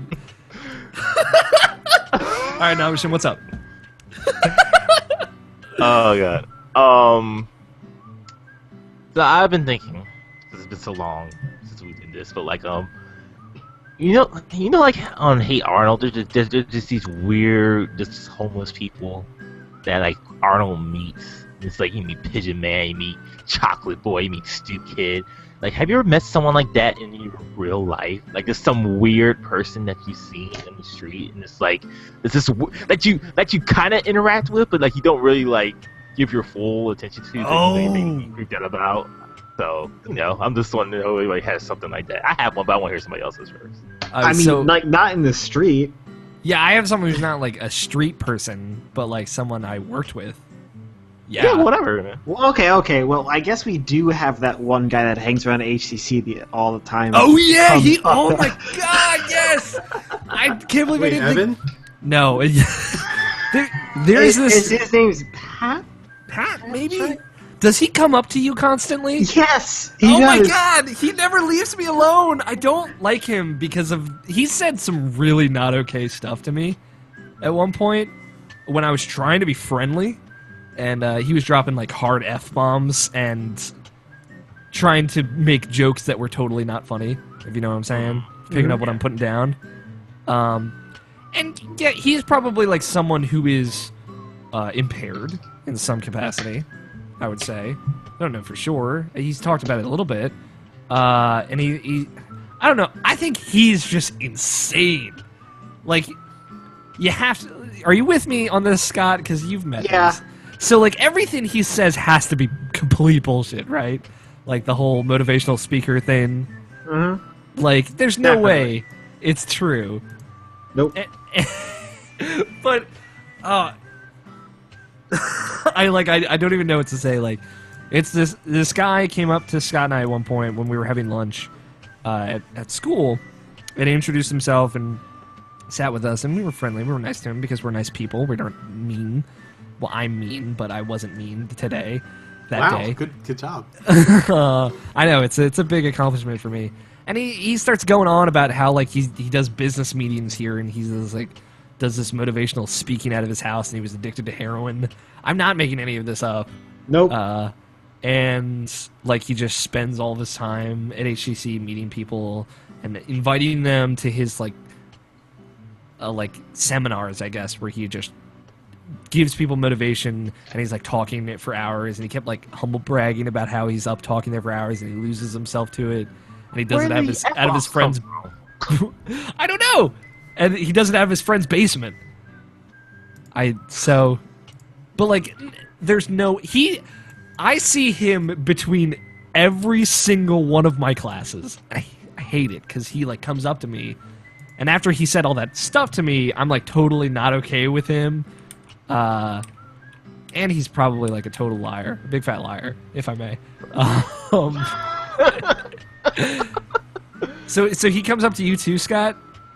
Yep. Do you see him a lot? I try not to. Yeah, me I know how to too. avoid them. Okay. I see him every day. Every day. Monday through Thursday. Every goddamn day. He's there. He's just there. Go He's, a different way. Have you tried that? well, here's the thing. Like, my art class, my teacher, like, doesn't care if we go to the cafe as long as we're back in a few minutes, like, as much as we need to. So I go and get, like, 3 cups of coffee so I can stay alive in that class. Okay, well, here's what you do. Don't go to the Starbucks cafe that has the Starbucks logo on it. Instead, go to the one in the science building that still serves some kind of Starbucks something. They do serve some kind of Starbucks something. I saw it. I go there every day or every Tuesday and Thursday for Go to that one. before my sociology class. Mhm. It's not Starbucks, but it's coffee. I've considered it because he's just always in the cafe, like the cafeteria, just fucking Yeah, I never weaseling go in around. Have you never seen this person, Tony? there. No, I don't usually go in the cafeteria, so He's everywhere. I see him he's everywhere. in the He's following one you in out. like the one way to get to my sociology class. I'm just going like, and he's there. I sit around on campus for like 2.5 hours every other day waiting for classes, and I've never seen What this guy, days? so. Tuesday, Thursday, What times? 11 to 12, and then 2 to 3:30 rather. Oh, okay. That sucks because like that's the 2 to 3:30 is exactly my Tuesday Thursday class. Yeah. So, yeah, he's. Thank you for bringing him up, Scott. Who's yours now, Vishen? I'm pretty sure he's homeless. Okay. Yeah. Okay. He's got to be homeless. Oh, yeah. Pretty much like the most cartoon character I probably ever met in my life was probably my science teacher, Mr. Hill. He was my 8th grade science teacher. There's some weird like not really short black man, but like he was like he was just like this like a little tubby black man. He always wore this like tight collar shirt that made him look like he had a hot dog in the back of his neck. So like you just look at him, I mean you just see this like big bulge in the back of his neck. Right between, Oh God! right between his hair and stuff like that, and we just like that's when you're in 8th grade, that's like the first thing you're gonna know. That's the first thing you're gonna make fun of and everything like that. But like that's not even the weird thing about him. He was our science teacher, but like he was so obsessed with science that like he had to like compare everything to science. I remember when we first met him and stuff like that, and like someone got in trouble. He was like why are you drinking water in the class or something like that? And he'd be like, you know what's in that water? Science. You know what? Oh my You know how it keeps you alive? Science. It's like there's all this stuff. And I remember one time I got in trouble with him. He was saying like go to like the vice principal's office. I didn't even go there. I just like stood pretty much outside in the hallway for a while and then went back into class. And he was like, you talked to her? Like, yeah, I did. He's like, okay. He let me sit down. Made that chair science. Like he was just a weird teacher that I had. That's awesome. Yeah, I can't really talk much about him.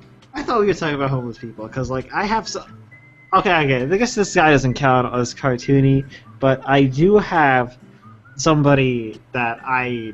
Hold on, I gotta go look at this. Just to make sure. Tony, I was saying like Hey Arnold characters. I was talking about like those weird people that you meet in your life as this like who the fuck are you? Who's this monkey man? Who's this stoop kid? Who's this pigeon man? Who are these people that like these weird people you have to be involved with? Like not willingly. Like those people that get involved in your life and you just don't want them to be there. So you don't want him to be there? Just weird people who just odd people that you that's just, I'm not really trying to say weirdos, but like just very odd people that you meet in your life. That's like they can be homeless. Like I met like a homeless guy. Like people at my job. Like people I serve at my job. They're just weird people that just come by and like war receipt and like all this other shit. Like I don't know. Like it's the stuff that you just. Tony, you got anybody? Yeah, Tony. I was gonna say. I don't think so. Really? Yeah. I feel like you meet a lot of weird people through the internet Yeah, but they're not like in your life. That's not. Yeah, it's not something that you can just like. I don't know. I don't get that Oh, impression boy. of people that way. Yeah, yeah. Yeah, I feel like that's more of a physical thing. Yeah, for sure. For me, my coworker, I used to work with this guy when I worked at a restaurant. He's the guy that sorted the crabs. So I worked at like a crab restaurant. So we had a steam room to cook the crabs, and there was attached to the steam room there was like the fridge or freezer or whatever. The walk-in is what we called it, where Jimmy, the guy, would sort the crabs. He was just a weird dude, man. He is very much like a cartoon character person. Like, he had this weird... This is going to sound insane. He had this weird understanding of how crabs think. Yep, that's a cartoon theory. That's perfectly fits it. So, and like, I was 16. Like, I was a douchebag. I understand that. I was less of a douchebag then than I am now, probably. So me and I would usually work with one other steam guy on the weekends in the steam room to cook. So me and my friend Mark would make jokes that Mark went in and saw him just talking to the crabs, understanding them, and bubbling out of his mouth. So we created these stories to surround poor Jimmy, who's probably just like some weird dude. But like, he's the only person that sorted crabs. So we sort them by weight, and depending on their weight, it affects what cost they are. So like 45s are lighter and they cost $45 a dozen. 55s are mediums and they cost $55 a dozen, et cetera, et cetera. So he's the only one that would ever sort crabs, and he worked there 7 days a week. He never had a day off. So, because he had to be there, he was the only one that could do it. So he's just always there. He's just present, and he'll just be there. You'll turn around, and he was there. And he has like this curly Jewish hair and these really bright glasses that make his eyes look humongous. He's very much just like the weird guy. Like my first day I worked in the steam room, I came in, and he's in the walk-in, and I open the door, and I just see him snort this white powder off of this little piece of wax paper. And I'm like, what the fuck is going on back here? He's like, it was Tylenol. I crushed it up so I could snort it so it would affect me faster. And I'm like, where am I? Yep, seems about right. So it was like that every day I worked there. And, he was nice, and, sometimes he would pick up like a little bit of my shift so I could go home early, and I appreciate that. But yeah, he was fucking weird. A weird person. Scott, do you think of someone else? No, nobody that fits that. Nobody that fits that. The one thing that I actually been meaning to tell you, because I think it's kind of funny, is my science teacher kind of looks like Albert Einstein. But like the dark version.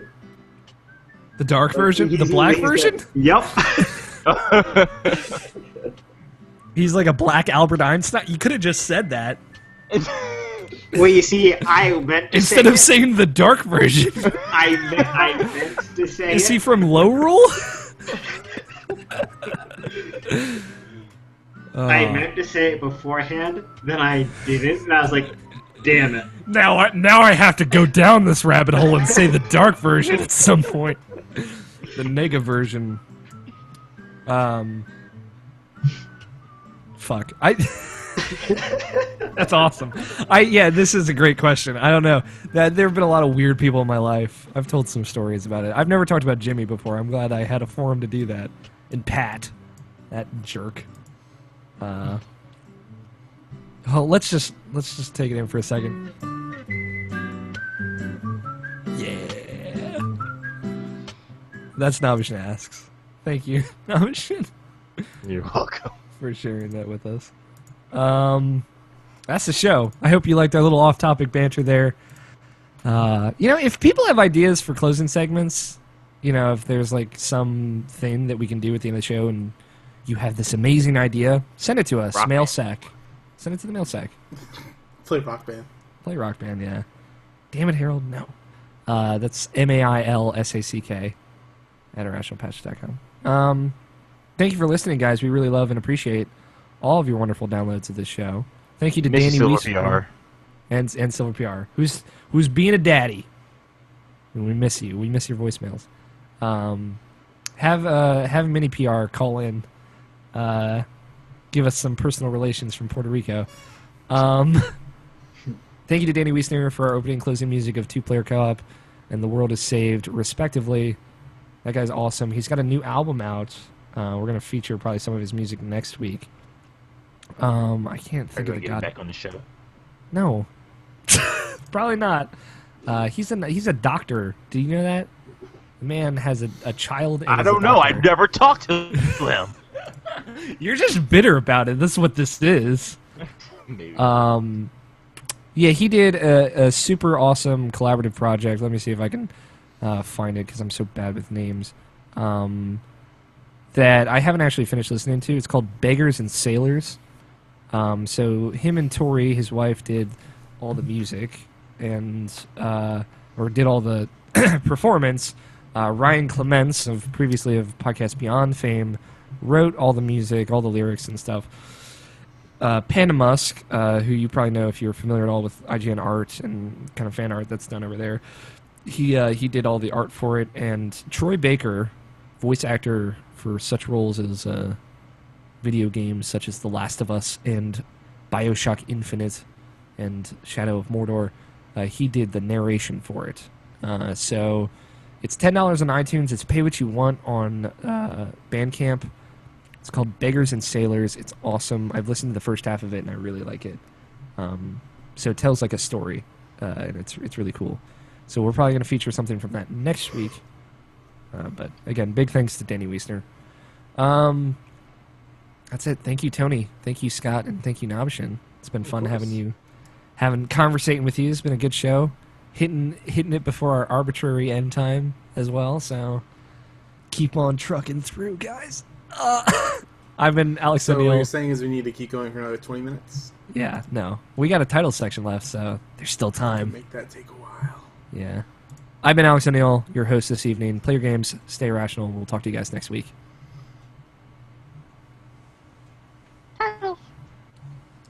There's still crumbs on my shoulder. I got him this time. That time we actually saw Ethan. You got to go ahead and take a look at the replay video. He's just like, ethereal ghost appears out of the window and just crumbles on my shoulder. Nah, he just walked in the room. Titles to Tony. Tony. So, titles are Tony is a big fat liar.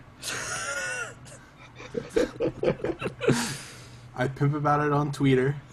A tweeter.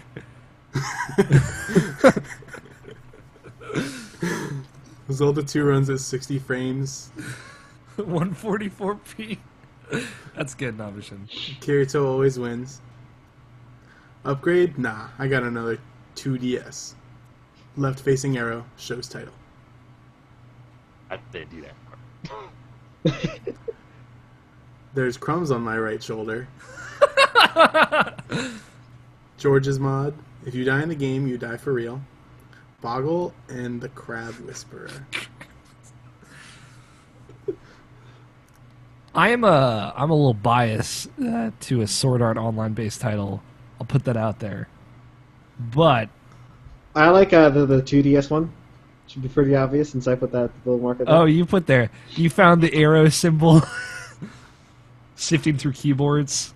No, You get- I actually did this, and then automatically it did the arrow thing. Unless Tony fucks it up like he just did in the talk. Yeah, there you go. Okay. What do you guys like? Upgrade? Now I got another 2DS. Yes, Scott, I heard. Well, I heard you that asked were way me into again. that. You asked me again. That's the same question. You get the same answer. Nabishin, Tony, what do you two like? Not Scott. Hi, I'm not Scott. And I like upgrade, got another 2DS. I cast his second vote. You're full of shit, Scott. I don't know what's gotten into you. You die in a game, you die for real. You die in the game, you die for real. I like the crumbs on my right shoulder. Yeah, there's like the crumbly little Kuritos or Karibos or I don't know what his name is. Kuritos. I don't watch that show. Ribos. I don't watch that show.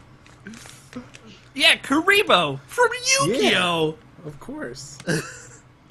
I don't know. Someone else can have my vote. Twitter. I'll take it. Upgrade. Now I got another 2DS. Alright, looks like we got a tie.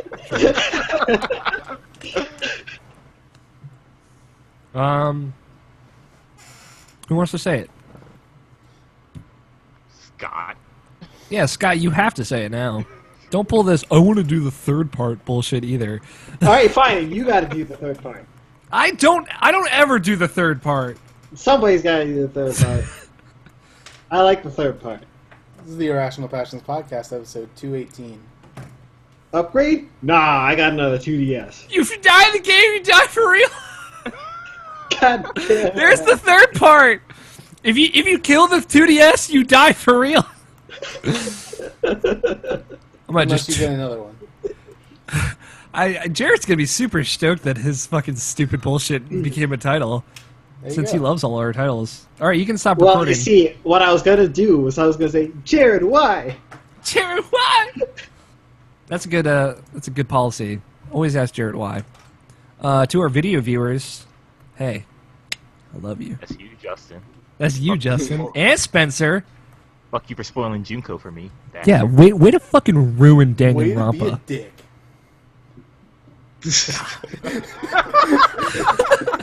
So All I right. had to hang out up on my big monitor, and so just looking, I was just staring at me for a minute. Just like, Hey, buddy. what the fuck is it?